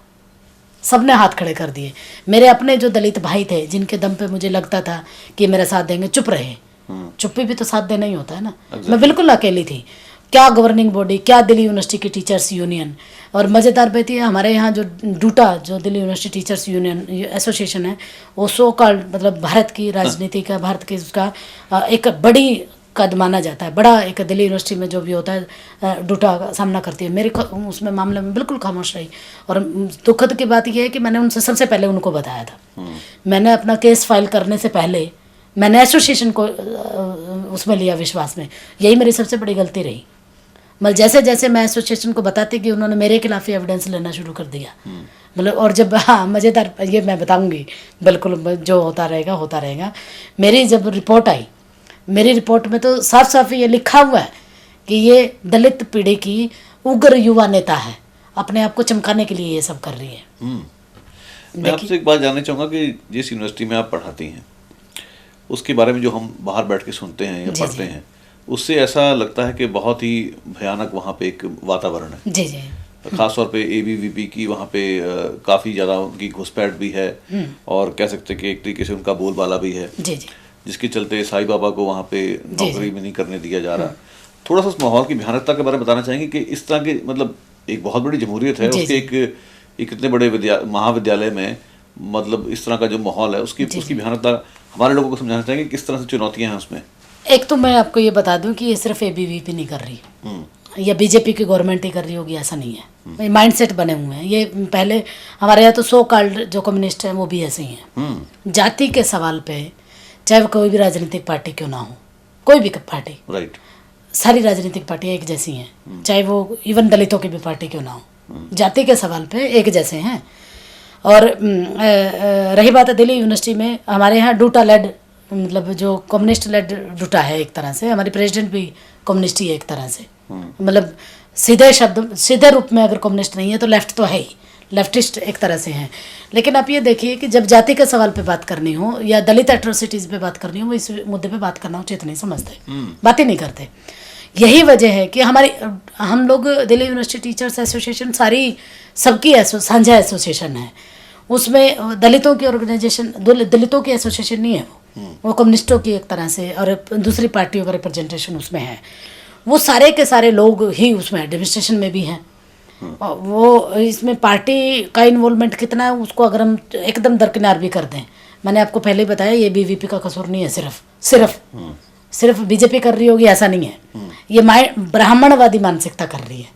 वो ब्राह्मणवादी मानसिकता किसी में भी हो सकती है। एग्जैक्टली। हाँ, तो ये जो केसेस जिसका जिक्र आपने किया, या फिर मेरा वाला केस मोतीलाल नेहरू कॉलेज का था, या फिर हिंदू कॉलेज में हमारे साथ हो रहा है अभी भी, प्रोफेसर रतनलाल जी हैं उनके साथ अभी भी हो रहा है। और भी बहुत सारे केस आते हैं। लाइजन ऑफिसर्स को हमारे यहाँ टॉर्चर किया जाता है।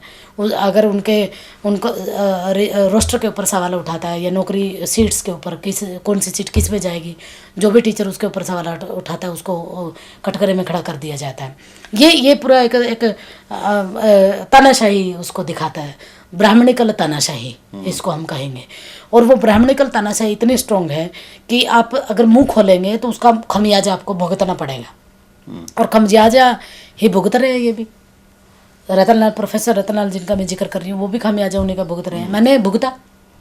क्योंकि हमारे यहाँ जो आश्वासन जो दिखाई देना चाहिए दिल्ली यूनिवर्सिटी के टीचर्स में, दलितों में खासकर, वो नहीं है, एकदम नहीं है। और अगर है तो वो अपने राजनीतिक पार्टियों की वफादारी ज़्यादा निभाते हैं, या फिर राजनीतिक पार्टियों के जो डूटा का मतलब क्या है कि उसमें कम्युनिस्टों का भी प्रतिनिधित्व है, उसमें बीजेपी का भी प्रतिनिधित्व है, उसमें कांग्रेस का भी प्रतिनिधित्व है, उसमें दूसरी पार्टियां जो छुटपुट एक दो समाजवादी पार्टी लगा ले, छुटपुट वाला ये है, तो वो सबकी है। और जो दलित भी है वो दलित भी उन्हीं पार्टियों का रिप्रेजेंटेशन एक तरह से करता है, और वो कभी यूनाइटेड होके इन मुद्दों के ऊपर खड़ा हो जाएगा एक मंच पे, ऐसा नहीं होता। तो इसलिए एक तरह से दिल्ली यूनिवर्सिटी, हालांकि ये आपको और मैं बता दूं, दिल्ली यूनिवर्सिटी फिर भी प्रोग्रेसिव है। इसके अलावा जितनी क्षेत्रीय यूनिवर्सिटीज़ हैं, जो स्टेट गवर्न यूनिवर्सिटी हैं, उनमें और ज़्यादा बुरा हाल है। उनमें तो दलित टीचर्स को बोलना ही नहीं दिया जाता। इसमें तो फिर भी जैसे आपका मीडिया है, हम बात कर रहे हैं, खुल के चर्चा कर रहे हैं, या फिर दिल्ली में मतलब इंडिया में हमारे सोशल साइट्स का है, फेसबुक है, सोशल मीडिया है, या कुछ चैनल भी हमारे हैं, जैसे नेशनल दस्तक चैनल काम कर रहा है अभी, और हमारे ये जो लॉर्ड बुद्धा चैनल है, या फिर आवाज़ इंडिया चैनल है, या फिर इंग्लैंड में देखिए काशी टीवी चैनल है, रमेश कलियार बहुत अच्छा काम कर रहे हैं। ये जो मीडिया है हमारा, उस मीडिया के माध्यम से अब तो फिर भी काम कर रहे हैं, फिर भी बात कर रहे हैं अपनी। लेकिन आप उनकी हालत देखिए ना, जो ट्राइबल यूनिवर्सिटीज़ हैं, या फिर जो हरियाणा की यूनिवर्सिटी है, या साउथ की यूनिवर्सिटी है, गुजरात की यूनिवर्सिटी है, जो स्टेट गवर्न यूनिवर्सिटी है, उनका तो बहुत ज़्यादा बुरा हाल है। इसलिए तो हम लोग इसलिए तो सभी लोग दिल्ली यूनिवर्सिटी की तरफ देखते हैं। और दिल्ली यूनिवर्सिटी में अगर ये हालत है तो आप अंदाज़ा लगा लीजिए क्षेत्रीय यूनिवर्सिटी में क्या हालत होती होगी। शिक्षा जो सबसे बड़ा हथियार हम लोगों का है, जो बाबा साहब ने भी कहा कि शिक्षा तो शेरनी का दूध है, जो पिएगा दहाड़ेगा। उस दहाड़ में भी हम कहीं ना कहीं मतलब मजबूर हैं, दहाड़ नहीं पाते, क्योंकि आपको 1 मिनट में फंसा दिया जाता है। अगर पुरुष होगा तो उसको सेक्सुअल हरासमेंट के केस में फंसा देंगे, अगर महिला होगी तो उसके ऊपर तो महिला के साथ तो और ज़्यादा मतलब सेक्सुअली अब्यूज़ करना, और उसको सिर्फ यही दिखाना कि इसको बस यही आता है, इसके अलावा कुछ आता ही नहीं। मैं बैक टू द पॉइंट, मेरी संस्कृत की हालत मैं बताती हूँ। मेरे यहाँ तो जानबूझ के जब कोई चर्चा करनी हो, जानबूझ के सत्यमेव जयते का जिक्र करते हैं। मतलब वो उसको पॉजिटिव नज़रिए से नहीं देखते, उसको ये दिखाना चाहते हैं कि ये है, इसलिए इससे दूर रहो। मतलब इवन मेरे स्टूडेंट्स के बीच में भी हुआ। मेरे कलीग ने, हमारे यहाँ फ्रेशर वेलकम पार्टी होती है या दूसरी पार्टियाँ होती हैं, उन्होंने तुरंत ये कहा कि ये वो है जो सत्यमेव जयते में आई थी। मैंने सीधा कहा, बल्कि उनका, मैं कहा आप क्या कहना चाह रहे हैं, आप मेरी प्रशंसा कर रहे हैं या मुझे बेइज्जती करना चाह रहे हैं स्टूडेंट्स के बीच में। मतलब ये क्या है, ये माइंडसेट को दिखा रहा है। माइंडसेट ऐसे बने हुए हैं कि आप चूकते ही नहीं, आप चूकना नहीं चाहते। कोई भी शब्द ऐसा नहीं होता जिस शब्द से आप सामने वाले को जरा सी इंसानियत दिखाए या जरा सी इज्जत देना नहीं चाहते। जानबूझ के मेरे सामने तो, बल्कि कॉलेज में ये होता है कि सफाई कर्मचारी का जानबूझ के जिक्र करेंगे। टॉयलेट अगर साफ़ नहीं हुआ तो किसी और के सामने नहीं कहेंगे टॉयलेट साफ़ नहीं है। अगर बाई चांस मैं वहाँ बैठी होंगी तो मेरे सामने कहा जाएगा, देखा ये लोग इतना पैसे लेते हैं और टॉयलेट साफ़ नहीं करते। तो ये दिल्ली यूनिवर्सिटी की हालत है। बहुत शर्म की बात है। मैं आपसे सिर्फ आखिर में 1 या 2 सवाल पूछना चाहूँगा। जी, जो बात आपने अभी कही है दिल्ली यूनिवर्सिटी के संदर्भ में या मेरे सवाल के जवाब में, उसमें आपकी बात से मेरा कोई डिसएग्रीमेंट नहीं है, जी, कोई असहमति नहीं है। जी, जी, ये बात ठीक है कि चाहे आप लेफ्ट की बात करें, राइट सेंटर की बात करें, वो सब रिस्पॉन्सिबल हैं। वो एक स्ट्रक्चरल प्रॉब्लम है, एक ढांचागत समस्या है, जो मेरी बात समझ में आ रही बात।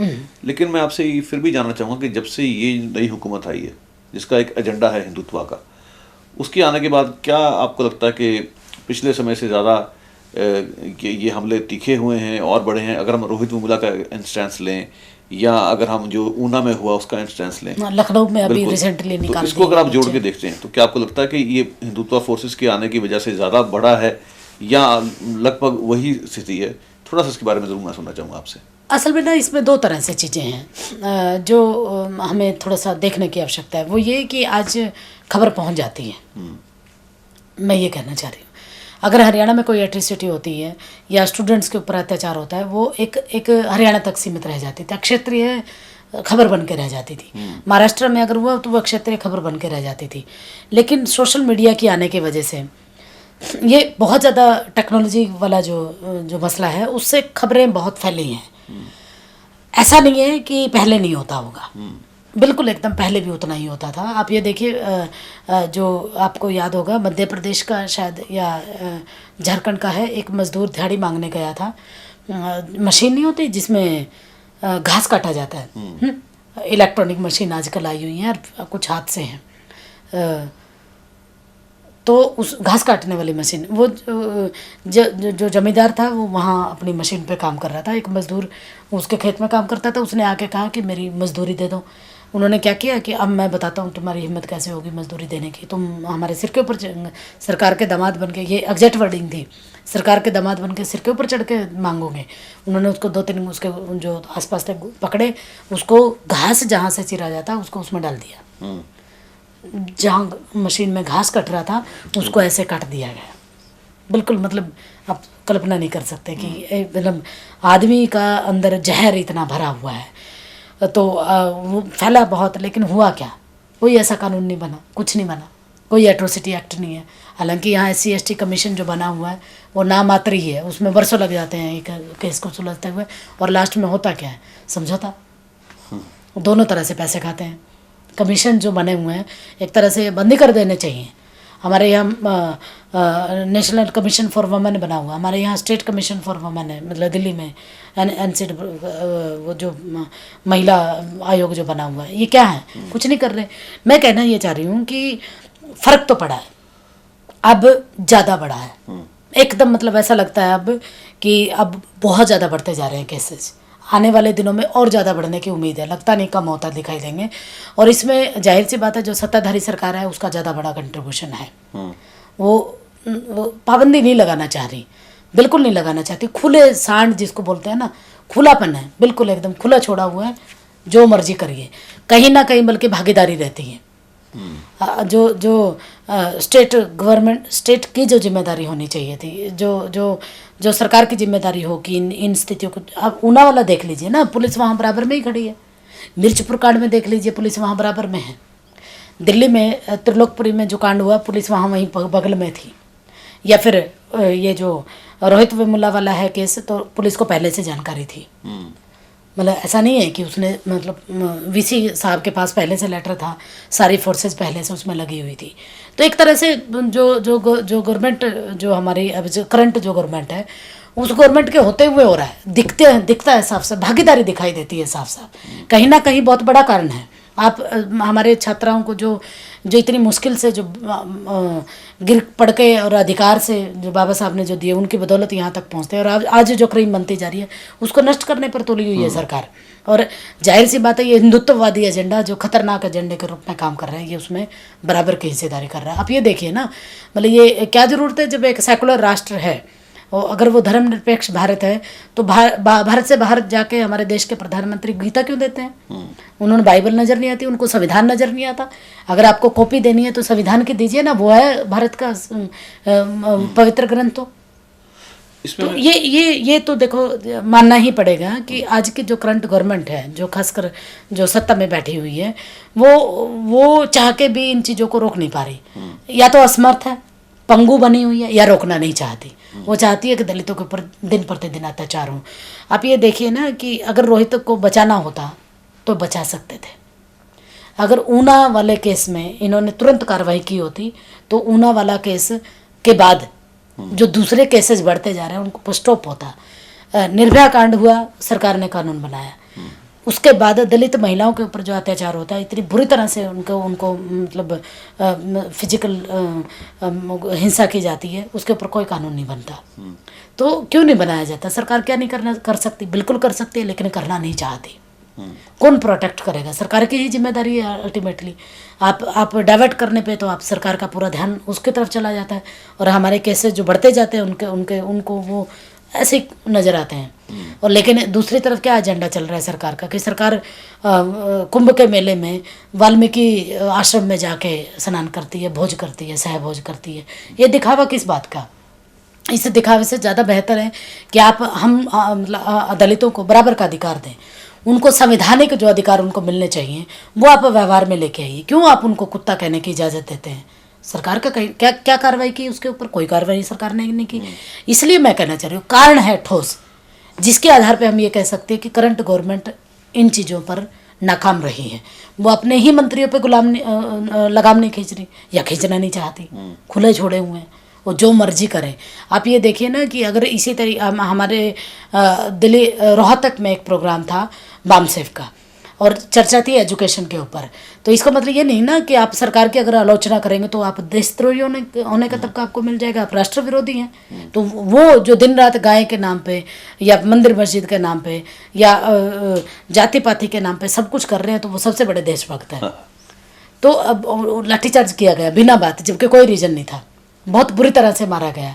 ठीक उसी तरह अभी पिछले दिनों ऊना के केस को लेके हम लोग इकट्ठा हुए, वहाँ पर लाठीचार्ज किया गया, और जानबूझ के डाइवर्ट करने के लिए उनके पास राजनीतिक आधार दिखाई देता है, जबकि उनको पता ही है कि राजनीतिक समस्या नहीं है, सामाजिक समस्या है।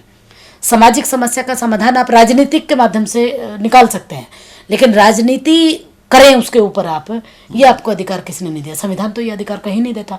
लेकिन एकदम जो आपने कहा मैं बिल्कुल एकदम कह सकती हूँ कि ये जो एट्रोसिटीज़ जो बढ़ती जा रही हैं, जो महिलाओं पर रेप केसेस बढ़ते जा रहे हैं, खासकर दलित महिलाओं पे, मेन हॉल में जो मारे जा रहे हैं लोग, उनको कोई सेफ्टी कुछ नहीं दिया जाता, सेफ्टी टैंकर खुले छोड़ दिए जाते हैं, मर जाते हैं वहाँ लोग। इन इन इन इन सब की वजह कौन है? करंट गवर्नमेंट जो भी हो, करंट गवर्नमेंट जो भी होगी वो रहेगी। और हिंदुत्व वाले एजेंडे पे भी अगर ये काम कर रहे हैं तो कम से कम उनको इंसान का दर्जा तो दीजिए, वो भी तो आपके ही पार्ट हैं। अगर मान लीजिए हिंदुत्व वाला भी एजेंडा इन्हीं का है, मुझे कोई गुरेज नहीं है, हमारे लिए धर्म बराबर हैं सारे के सारे। हम लोग एक धर्मनिरपेक्ष राष्ट्र हैं और उसमें रहने वाले लोगों के लिए, हम सब के लिए हमारे सारे धर्म बराबर हैं, चाहे वो हिंदू धर्म क्यों ना हो। लेकिन हिंदू धर्म के ही तो लोग हैं वो। ऊना के लोग जो मारे वो क्या मुस्लिम थे? मुस्लिम तो नहीं थे, दलित ही थे ना। और दलित थे तो वो क्रिश्चियन भी नहीं थे, ना ही वो सिख थे, ना ही वो बुद्धिस्ट थे, वो तो आपके हिंदू धर्म को मानने वाले हैं। उनके साथ आप ऐसा कर रहे हैं तो ये कौन सा हिंदुत्ववादी एजेंडा है? तो ये हिंदुत्व के नाम पे भी कलंक है। ये कोई हिंदुत्व नहीं है। ये जिस तरीके से ये जो कट्टरवाद जो बढ़ाते जा रहे हैं, जो इंसान को दूसरे इंसान को इंसान कहने से कतरा रहे हैं या कहना नहीं चाहते इंसान, ये कोई धर्म है ही नहीं। ना वो हिंदू धर्म हो सकता, ना मुस्लिम धर्म हो सकता, ना सिख हो सकता, ना ईसाई हो सकता है और ना बुद्ध हो सकता है। अगर इस तरीके से मारकाट होती है तो वो कोई भी धर्म हो, वो कंडम किया जाना चाहिए उसको। ये हिंदुत्ववादी एजेंडा असली मायने में है ही नहीं। अगर आप हिंदू धर्म के लोगों को प्रोटेक्ट करना चाह रहे हैं तो उनको भी करिए ना फिर, वो भी तो आपके हिंदू धर्म में ही है, उनको प्रोटेक्ट कौन करेगा? अगर आप हिंदुत्ववादी एजेंडे को आगे लेके राष्ट्र की तरक्की करना चाहते हैं तो आप एजुकेशन दीजिए, उनको सुविधाएं दीजिए, उनको संवैधानिक अधिकार दीजिए कम से कम। आप सिर्फ जानबूझ के ये फेंकते रहें बीच बीच में कट्टरवाद, ताकि ऐसे लोगों को फौज खड़ा कर दें जो सुसाइड करने पर मजबूर हो के आरक्षण। तो आप मज़ेदार बात, मैं सॉरी बीच में आपको वो कर रही हूँ, आपके बात से इधर थोड़ा सा लेके जाना। अभी मध्य प्रदेश में बोर्ड की परीक्षा में एक सवाल पूछा गया कि आरक्षण क्या समाज के लिए खतरनाक है या नहीं? उदाहरण दीजिए, ऐसी सी लाइन थी कुछ। अब आप बच्चों से ऐसे सवाल पूछेंगे तो बच्चे उसमें क्या लिखेंगे? क्या जानना चाह रहे हैं आप? ये कौन सी एजुकेशन पॉलिसी है? ये हिंदुत्ववादी एजुकेशन पॉलिसी तो नहीं हो सकती। अगर आप ये कहते हैं कि हमारा हिंदू धर्म सभी धर्मों का सम्मान करता है, या हिंदू धर्म अपने आप में कोई एक तो है नहीं कि यहाँ कोई कृष्ण की पूजा करता है, कोई सरस्वती की पूजा करता है, कोई काली की करता है, और हमारे तो दलितों के तो लोकल देवी देवता भी हैं जो आपके इस साहित्य में सो कांड में कहीं आते ही नहीं। तो अगर आप इन्हीं में लेके चले तो इनका क्या कसूर है भाई? आप बच्चों में जहर क्यों घोल रहे हैं? आप बच्चों से ऐसे सवाल पूछेंगे तो ये क्या है? ये कट्टरवाद है, ये हिंदूवाद नहीं है, ये कट्टरवाद है। और कट्टरवाद इनको लेके डूबेगा, क्योंकि जितना कट्टरवाद होगा आम इंसान, ना सिर्फ दलित, मैं सिर्फ दलितों की बात नहीं कर रही, जो आम जो नागरिक हैं, जो सोचने समझने वाले लोग हैं, जो लेखक हैं, जो सामाजिक कार्यकर्ता हैं, जो अपने आप में सही को सही कहने का साहस रखते हैं, जो गलत को गलत कहने का साहस रखते हैं, वो सारी फोर्सेज इनके अगेंस्ट में खड़ी होंगी एक दिन। क्योंकि अखलाक की जब मृत्यु होती है, सिर्फ मुस्लिम ने विरोध नहीं किया, आम आदमी ने भी विरोध किया। अगर रोहित वेमुला का केस होता है तो उसमें आम नागरिक ने भी विरोध किया। अगर इन्हीं के निर्भया कांड को अगर ले लें तो क्या दलितों की उसमें भागीदारी नहीं थी? दलितों भी तो सड़कों पर उतरे थे। दिल्ली यूनिवर्सिटी के टीचर्स जहाँ गैर दलित सड़कों पर उतरे थे, वहाँ दलित भी बराबर में थे।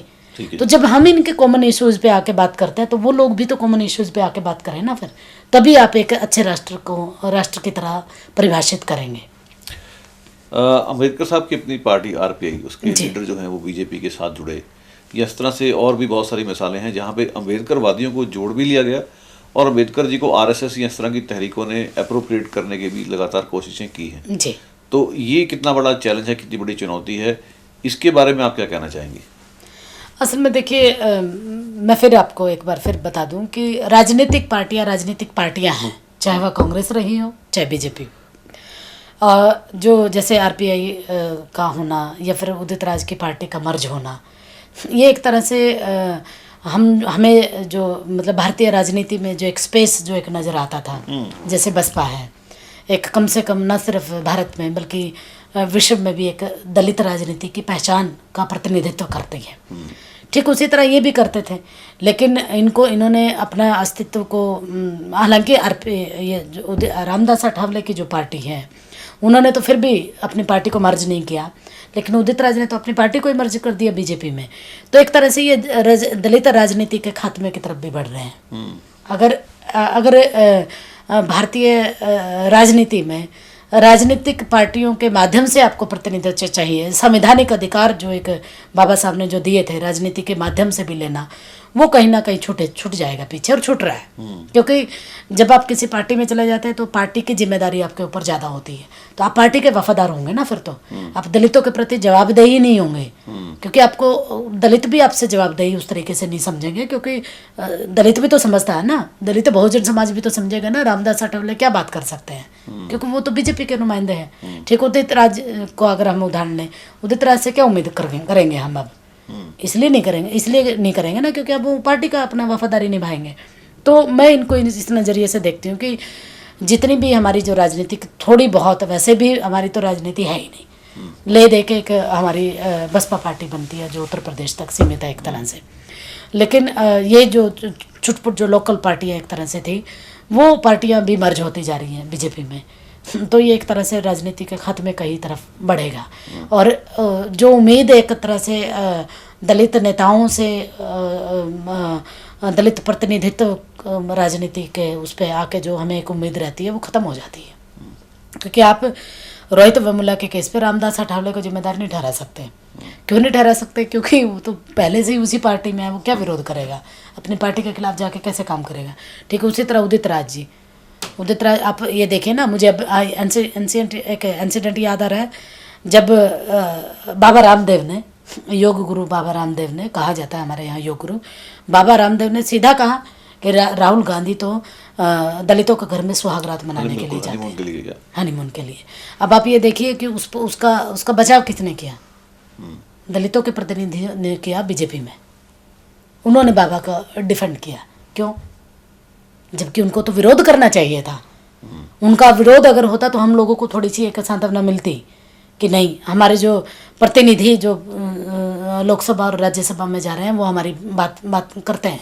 उल्टा वो उन्हीं को ठीक ठहराने में लगे हुए थे। मतलब कितनी गंदी स्टेटमेंट थी कि हनीमून मनाने के लिए जाते हैं। हमारी महिलाओं की क्या यही पहचान है बस, कि हमारे अगर घर में आएगा तो ये करेगा कोई? उनकी महिलाओं के साथ क्यों नहीं करते वो जाके? बीजेपी के लोग तो अपर कास्ट की महिलाओं के साथ भी तो जाते ही होंगे, रामदेव भी तो जाके बैठता ही होगा, तो क्या वो अपनी उन महिलाओं के साथ हनीमून मनाने के लिए जाता है? Exactly. तो ये क्या है? ये उसी को दिखा रहा है कि आप अगर वहाँ जाएंगे तो आप अपनी आवाज़ कैसे बुलंद कर पाएंगे। और ये सिर्फ एक पार्टी का नहीं, मैं तो इसको ये कहूँगी जो भी सत्ताधारी पार्टी है, जिस सत्ताधारी पार्टी में आप जब इन्वॉल्व हो जाते हैं तो आप अपने कहने और सुनने का अधिकार खो देते हैं। और क्योंकि आपको भेजा तो इसलिए जाता है कि आप दलितों का प्रतिनिधित्व करेंगे। शायद राजनीतिक पार्टियां भी उनको इसलिए लेती हैं, इसलिए तो रिजर्व सीट पे लड़ाती है ना। मुझे तो नहीं लगता कोई भी राजनीतिक पार्टी कोई रिजर्व सीट पे ना किसी कैंडिडेट को लड़ा के जनरल सीट पे कोई फाइट करवाती होगी। बिल्कुल नहीं करवाती। कुछ उदाहरण को अगर छोड़ दें जो एक्सेप्शनल है, अदरवाइज तो चाहे आम आदमी पार्टी हो, चाहे कांग्रेस की सरकार रही हो, चाहे बीजेपी की सरकार हो, जो भी जहाँ रिजर्व सीट होगी, जिसको विधानसभा जो भी सीट रिजर्व होगी, आरक्षित होगी, आरक्षित सीट पे ही आरक्षित सीट को लड़ाया जाता है। कभी नहीं। और मज़ेदार बात सुनिए आप, जो भी राजनीतिक पार्टी सत्ता में है वो सारे के सारे इनको समाज कल्याण विभाग क्यों देते हैं? मतलब समाज कल्याण भी अगर इन्हीं को करना है तो तुम क्या कर रहे हो फिर वहाँ बैठे हुए? आखिर में डॉक्टर पनवर आपसे यही पूछना चाहूँगा कि बातें तो बहुत सी हैं, लेकिन जी। मैं समझता हूँ वक्त आ गया कि हम लोग अपनी बात को समेटें।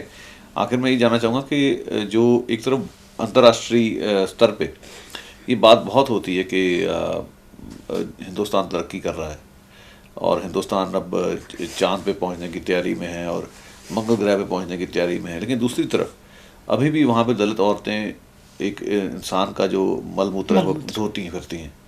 और इसी तरह से जैसे मंदिरों में जाने नहीं दिया जा रहा, पानी नहीं पीने दिया जा रहा। सो कहने का मतलब कि इतनी तरक्की के दावों के बावजूद जो समाज की जो तरक्की है उस पर सवालिया चिन्ह लगा हुआ है और पिछड़ापन सीधा सीधा नज़र आ रहा है। जी। ये इंडियन स्टेट पे कैसे रिफ्लेक्ट करती बात? ये इस बात को छोड़ी कि आज राज किसका है या कल राज किसका था या कल किसका आएगा, लेकिन इंडियन स्टेट के ऊपर जिसकी कॉन्स्टिट्यूशन में सेकुलरिज्म की बात भी की गई, साइंटिफिक डेवलपमेंट्स की बात भी की गई, इसके बावजूद भी सिलसिला जारी है, रिफ्लेक्ट कैसे करता है इंडिया के ऊपर अगर हम इंटरनेशनल लेवल बात करें? असल में देखिए, इसमें तो कोई दराय नहीं कि बदलाव तो समाज में आया है और अपने आप को हम लोग टेक्नोलॉजी युग के साथ जोड़ के देखने में लगे हुए हैं। अंतर्राष्ट्रीय स्तर पे भी एक पहचान बनी है भारत की, लेकिन सामाजिक रूप से मुझे लगता है कि आज भी हम वहीं खड़े हैं। आप ये देखिए ना, आज भी छोटा सा बच्चा जब नलके से पानी पी लेता है तो उसको कत्ल कर दिया जाता है बुरी तरह से। आज भी अगर कोई महिला जो टॉयलेट, क्योंकि आज भी गांव देहात में नहीं है, अगर वो बाहर कहीं टॉयलेट करने के लिए जाती है तो उसको उठा लिया जाता है और रेप की करके फेंक दिया जाता है। ये सारी की सारी चीज़ें जो हैं, मुझे लगता है कि हमने ना इकोनॉमिकली हम लोग डेवलपिंग कंट्री में गिने जा रहे हैं अंतर्राष्ट्रीय स्तर पे, विकासशील प्रक्रिया की तरफ हैं, लेकिन सामाजिक रूप से हमारे माइंड सेट वैसे ही बने हुए हैं। आज भी जब हम बाहर जाने के बाद अपने घर में आते हैं, यानी कि अंतर्राष्ट्रीय स्तर पे जब हम बात करते हैं तो हमें गौतम बुद्ध याद आते हैं, गांधी की आप बात करते हैं, लेकिन जब भारत में आप वापस पहुंचते हैं तो आपको मंदिर नज़र आता है। और उस मंदिर में भी अगर महिला कोई प्रवेश करने की कोशिश कर रही हो या प्रवेश करने का अधिकार मांग रही हो, तब आप उसके ऊपर पाबंदी लगा देते हैं कि आपको गीले कपड़े में, आपको साड़ी में ही आना है, आपको जींस में नहीं आना, आपको सूट में नहीं आना। ये क्या है? ये आपके उसी पिछड़ेपन को दिखाता है। दो तरह से भारत की राजनीति और भारत का सामाजिक रूप से चल रहा है। एक हम लोग बड़े विकसित होते हुए दिखाई दे रहे हैं, चांद पे पहुंचने की तैयारी में, लेकिन दूसरी तरफ आप ये देखिए ना, जब हम बड़े बड़े आविष्कार कर रहे हैं, चाहे वो नक्षत्र में जाने की हो, चाहे अभी पिछले दिनों आप ये देखें ना, हमने भारत ने एक ईजाद किया, एक बहुत बड़ा रॉकेट, और वो छोड़ा।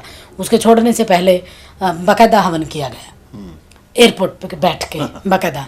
अब आप ये देखिए ना कि अगर आप एक तरफ तो साइंस की बात कर रहे हैं, टेक्नोलॉजी की बात कर रहे हैं, लेकिन दूसरी तरफ आप हवन के बिना काम ही नहीं कर रहे। ये क्या है? ये पिछड़ेपन की निशानी है, क्योंकि अगर आपको इसी से सोल्यूशन निकलना है तो फिर आपको जहाज उड़ाने की ज़रूरत क्या है? आप उसी से काम चला लीजिए। एक तरफ आप ये भी चाहते हैं कि ये हो, लेकिन दूसरी तरफ आप इन चीज़ों को भी नहीं छोड़ना चाहते। जिस देश में डॉक्टर ऑपरेशन करने से पहले देवी के हाथ पे प्रसाद चढ़ा के आए या माथा टेकें, उससे हम क्या उम्मीद करेंगे? तो बड़ा अजीब सा दौर गुजर रहे हैं हम अपने आप को मॉडर्न भी कहलाना चाहते हैं। पूरे विश्व में जो हमारी पहचान है, हम चाहते हैं कि हमें भी उसी तरीके से जाना जाए, पहचाना जाए। लेकिन दूसरी तरफ आपको क्या खाना है ये आप तय खुद कर रहे हैं, आपको क्या पहनना है ये आप खुद तय कर रहे हैं, आप कौन सी आपको किताब पढ़नी है, उस किताब में आपको अम्बेडकर को पढ़ाना है, सावित्रीबाई फुले को पढ़ाना है, ज्योतिबा फुले को नहीं पढ़ाना है, ये इन चीज़ों को पढ़ाना है। वो दूसरे एक तरफ आप बता रहे हैं कि आपका सिलेबस में ये होना चाहिए कि आपको सिद्ध करना है कि फला आदमी ने कैसे आतंक फैलाया, भले ही वो कितना भी बड़ा उस वक्त का देशभक्त रहा हो। लेकिन दूसरी तरफ आप विश्व के सामने ये छवि गढ़ने में लगे हुए हैं कि आप भी उनके बराबर में हैं, चाहे वो भाषा का मामला हो या फिर क्षेत्र वाला हो, धर्म का हो, जाति का हो, महिलाओं की अपनी भागीदारी का हो। आप ये देखिए ना, एक तरफ आप ये कहते हैं कि देवी है, हमारी महिलाएं देवी हैं, तो देवी हैं तो वो मंदिरों में ही अच्छी लगती हैं, बंद कर दीजिए उनको। और अभी तो रिसेंटली आपके सामने सिर्फ एक नहीं 50 उदाहरण ऐसे हैं कि आने वाले दिनों में शायद एक ऐसा ड्रेस कोड होगा कि आप उनकी मर्जी से ही वो पहनेंगे। अदरवाइज़ तो मतलब भारत के जब बाहर जाते हैं तो आप ये दिखाने में लगे होते हैं कि आप बहुत विकसित राष्ट्र, बहुत टेक्नोलॉजी, मॉडर्न और सोशल साइट्स और ये सारी चीज़ें आपके सामने हैं, लेकिन दूसरी तरफ उसी टेक्नोलॉजी का इस्तेमाल आप हवन करने में भी लगाए हुए हैं। डॉक्टर पनवर, आपसे बात करके बहुत अच्छा लगा और बहुत ही विद्वता भरपूर बातें थी आपकी। अपनी तरफ से इस बहुत थोड़े लफ्ज़ों में कुछ भी आपको लगता हो रह गया हो, कुछ अनकहा, कुछ कहना चाहें तो कह सकते हैं। मैं बस ये कहना चाह रही हूँ कि हमारे मतलब जो काम की जो इज्जत होनी चाहिए वो बहुत महत्वपूर्ण है, जो नहीं होती।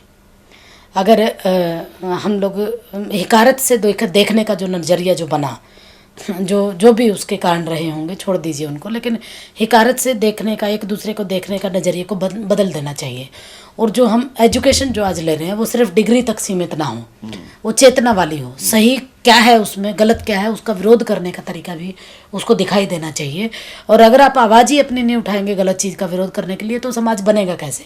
पॉलिसीज बनेगी कैसे? पॉलिसी तो तभी बनेगी ना जब गलत को गलत कहेंगे और सही को सही कहेंगे। एजुकेशन बहुत ज़्यादा महत्वपूर्ण है, लेकिन एजुकेशन वो न सिर्फ डिग्री धारक वाला हो या बेरोजगारों की फौज खड़ी करने वाली हो, बल्कि एक साइंटिफिक सोच पर आधारित होनी चाहिए।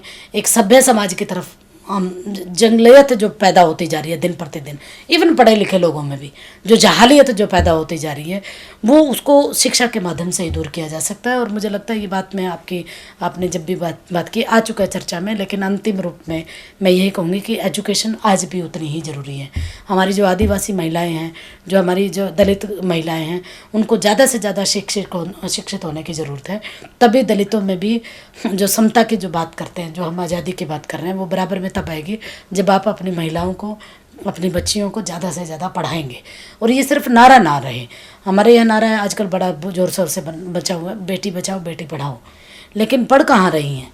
आपको वही महिलाएं नज़र आती हैं जो सामने हैं, लेकिन उस सामने की भागीदारी के अलावा भी भारतीय समाज बहुत गांव देहात तक दूर तक है जहां आज भी शिक्षा पहुंची नहीं। अब दिल्ली में ही देख लीजिए, जितनी भी झुग्गी झोपड़ियाँ हैं, आज भी वहाँ स्कूल नहीं पहुँचा, लाइट उन तक नहीं पहुँचे, शौचालय नहीं पहुँचे, लैट्रिन नहीं है आज भी। और जितनी मतलब सुरक्षा की बेटी पढ़ाओ बेटी बचाओ, बचेंगे कहाँ? आपको महिलाओं को जो मूलभूत जो सुविधा होनी चाहिए, वो तो सुविधा उनको जाना ही पड़ता है बाहर। जब जाएंगी तो जाहिर सी बात है बहुत सारे केसेस भी होते हैं। तो मैं बस यही कहना चाह रही हूँ कि शिक्षा जो हमारी है वो साइंटिफिक सोच पर आधारित होनी चाहिए। ज़्यादा से ज़्यादा जितनी शिक्षा फैलेगी, हम अपने अधिकारों के प्रति जागरूक होंगे। बेसिकली क्या है कि संविधान ने तो दिया, बाबा साहब ने हर एक अधिकार दिए। मजदूरी का अधिकार हो, बराबर के वेतन पाने का अधिकार हो, मैटरनिटी लीव का अधिकार हो, जितने भी अधिकार हैं वो हमारे संविधान में दिए हुए हैं। वो हमारा पवित्र ग्रंथ है भारत का। उस पवित्र ग्रंथ की हम इज्जत करें, आप उसको ना बदलने का कोशिश करें। और ये प्रयास चल रहा है, मतलब उस संविधान को ताक पे रख के अपना संविधान लागू करने की एक तरह से, और मनुस्मृति का संविधान लागू करने की कोशिश है। मैं बस इतना ही कहना चाह रही हूँ कि देश हमेशा संविधान से चला है और हमेशा संविधान से ही चलेगा, और उस संविधान की रक्षा करना भी हमारा हर एक का नागरिक का कर्तव्य है। और वो तब होगा जब हम जागरूक होंगे, उस संविधान में दिए गए अधिकारों को पढ़ेंगे। बिल्कुल, बहुत शुक्रिया, बहुत अच्छा लगा आपसे बात करके, बहुत सारी जानकारियाँ मिली। हेर मोटर्स वालियां दे सैकड़े गड्डियां छोटियां वड्डियां फलास ने कर दे तली ते चाबी धर दे लैनी वैन कार गोजे लैनी वैन कार गोजे भावें पिक अप लेना चाहे तक मिलो एक मेर अजीत सिंह हेर वेट थोड़ी कर दे। Hair Motors, 12375 King George Highway, Surrey. Call 580-7755. हेर मोटर्स आज ਦਾ ਸਰਪ੍ਰਾਈਜ਼ ਵੇਖਣ ਤੋਂ ਬਾਅਦ ਪੂਰੀ ਦੁਨੀਆ ਨੂੰ ਅਸਲੀ ਪਿਆਰ ਦਾ ਪਤਾ ਚੱਲ ਜਾਏਗਾ। ਅਸਲੀ ਪਿਆਰ ਯਾਨੀ ਫਾਈਬਰਟੈਕ, ਕੁਆਲਿਟੀ ਪ੍ਰੋਡਕਟਸ, ਬਿਹਤਰੀਨ ਡਿਜ਼ਾਈਨਸ। ਕੀ ਗੱਲ ਹੈ, ਅੱਜ ਫਾਈਬਰਟੈਕ ਤੋਂ ਕਿਚਨ ਸਿੰਕ ਘਰ ਲੈ ਕੇ ਜਾਣਾ ਹੈ ਜਾਂ ਫਿਰ ਸੁਪਨੇ ਹੀ ਦੇਖੀ ਜਾਣੇ ਹੈ? Fibertech Distributors serves all across North America. 604-507-2199. fibertechbc.ca. ਆਪਣੇ ਪੇਰੈਂਟਸ ਤੇ ਗ੍ਰੈਂਡ ਪੇਰੈਂਟਸ ਦੀ ਸੁਪਰਵਾਈਜ਼ਰ ਇੰਸ਼ੋਰੈਂਸ ਲੈ ਲਈ ਸਾਨੂੰ ਸੇਵਾ ਦਾ ਮੌਕਾ ਦਿਓ। ਅਸੀਂ ਪੰਜਾਬ ਇੰਸ਼ੋਰੈਂਸ ਤੋਂ ਸਾਰੀ ਇੰਸ਼ੋਰੈਂਸ ਕੰਪਨੀਆਂ ਨਾਲ ਡੀਲ ਕਰਦੇ ਹਾਂ। ਮੈਂ ਸੰਦੀਪ ਅਹੂਜਾ ਤੁਹਾਨੂੰ ਘੱਟ ਪੈਸੇ 'ਚ ਵਧੀਆ ਇੰਸ਼ੋਰੈਂਸ ਲੈਣ 'ਚ ਤੁਹਾਡੀ ਹੈਲਪ ਕਰ ਸਕਦਾ। ਜੇ ਤੁਸੀਂ ਕੋਈ ਵੀ ਨਵੀਂ ਸੁਪਰਵਾਈਜ਼ਰ ਇੰਸ਼ੋਰੈਂਸ ਕਰਾਣੀ ਹੋਏ ਜਾਂ ਰਿਨਿਊਅਲ ਕਰਾਉਣਾ ਹੋਏ, ਅਸੀਂ ਵਾਅਦਾ ਕਰਦੇ ਹਾਂ ਤੁਹਾਨੂੰ ਬਹੁਤ ਵਧੀਆ ਇੰਸ਼ੋਰੈਂਸ ਲੈ ਕੇ ਦੇਵਾਂਗੇ ਤੇ ਘੱਟ ਪੈਸਿਆਂ ਵਿੱਚ। ਪੰਜਾਬ ਇੰਸ਼ੋਰੈਂਸ ਤੁਹਾਡੇ ਸੁਪਨਿਆਂ ਨੂੰ ਸਾਕਾਰ ਕਰੇ ਇੱਕ ਭਰੋਸੇਮੰਦ ਇੰਸ਼ੋਰੈਂਸ ਪਲਾਨ ਦੇ ਨਾਲ। AAA Auto Body ਆਪਣੇ ਭਰਾਵਾਂ ਦੀ ਬਰਨਵੀ ਵਿੱਚ one of the biggest ICBC authorized auto body shop, ਜਿਨ੍ਹਾਂ ਕੋਲ ਐਕਸਪ੍ਰੈਸ ਵੈਲੇ ਸਰਵਿਸ ਤੋਂ ਇਲਾਵਾ ਐਕਸਪੀਰੀਅੰਸ ਅਤੇ ਸਰਟੀਫਾਈਡ ਟੈਕਨੀਸ਼ੀਅਨਸ ਵੀ ਹਨ ਤੇ ਬਿਨਾਂ ਸ਼ੱਕ hi tech computerised paint shop booth ਦੀ ਵੀ ਫੈਸਿਲਿਟੀ ਹੈਗੀ। ਤੁਹਾਡੇ ਸਾਰੀ ਜ਼ਰੂਰਤਾਂ ਲਈ ਜਿਵੇਂ ਡੈਂਟਿੰਗ, ਪੇਂਟਿੰਗ ਜਾਂ ਕੋਲੀਜਨ ਸਰਵਿਸਿਜ਼ ਲਈ ਫੋਨ ਕਰੋ Harmesh Sharma 604-299-1054. They can handle ICBC claim and inspection independently. ਕੀ ਹੋਇਆ? ਕਿਸ ਨਾਲ ਲੜ ਕੇ ਆਈ ਹੈ? ਤਾਂ ਹਰ ਵੇਲੇ ਮਜ਼ਾਕ ਹੀ ਸੁਝਦਾ ਹੈ। ਕੀ ਹੋਇਆ? ਆ ਮੰਮੀ ਡੈਡੀ ਨੂੰ ਇੰਡੀਆ ਤੋਂ ਸੁਪਰ ਵੀਜ਼ੇ ਤੇ ਮੰਗਾਉਣ ਲਈ ਇਮੀਗ੍ਰੇਸ਼ਨ ਨੇ ਮੇਰੀਆਂ ਗੁੱਡੀਆਂ ਕਮਾਈਆਂ ਪਈਆਂ ਨੇ। ਕੀ ਕਹਿੰਦੇ ਆ? ਕਦੇ ਕਦੇ ਆਹ ਪੇਪਰ ਲੈ ਕੇ ਆਓ, ਕਦੇ ਆਹ ਪੇਪਰ ਲੈ ਕੇ। ਓ ਮਾਈ ਗॉड, ਮੈਂ ਤਾਂ ਦੁਖੀ ਹੋ ਚੁੱਕੀ ਹਾਂ। ਬਸ ਇੰਨੀ ਗੱਲ ਤੋਂ ਘਬਰਾ ਗਈ ਹੈ। ਆਹ ਇੰਨੀ ਕੀ ਗੱਲ ਆ? ਜਦੋਂ ਆਪਾਂ ਨਾ ਕਰਾਉਣ ਇਮੀਗ੍ਰੇਸ਼ਨ ਦੇ ਰਾਜਪਾਲ ਹੋਟਗਰ ਨੂੰ ਮਿਲੇ ਨਾ ਤਾਂ ਉਹਨਾਂ ਨੇ ਕੰਮ ਮਿੰਟਾਂ ਸਕਿੰਟਾਂ 'ਚ ਕਰ ਦੇਣੇ ਨੇ। ਸੱਚੀ ਮੈਂ ਤਾਂ ਐਵੇਂ ਘਬਰਾ ਗਈ ਸੀਗੀ। 9057897744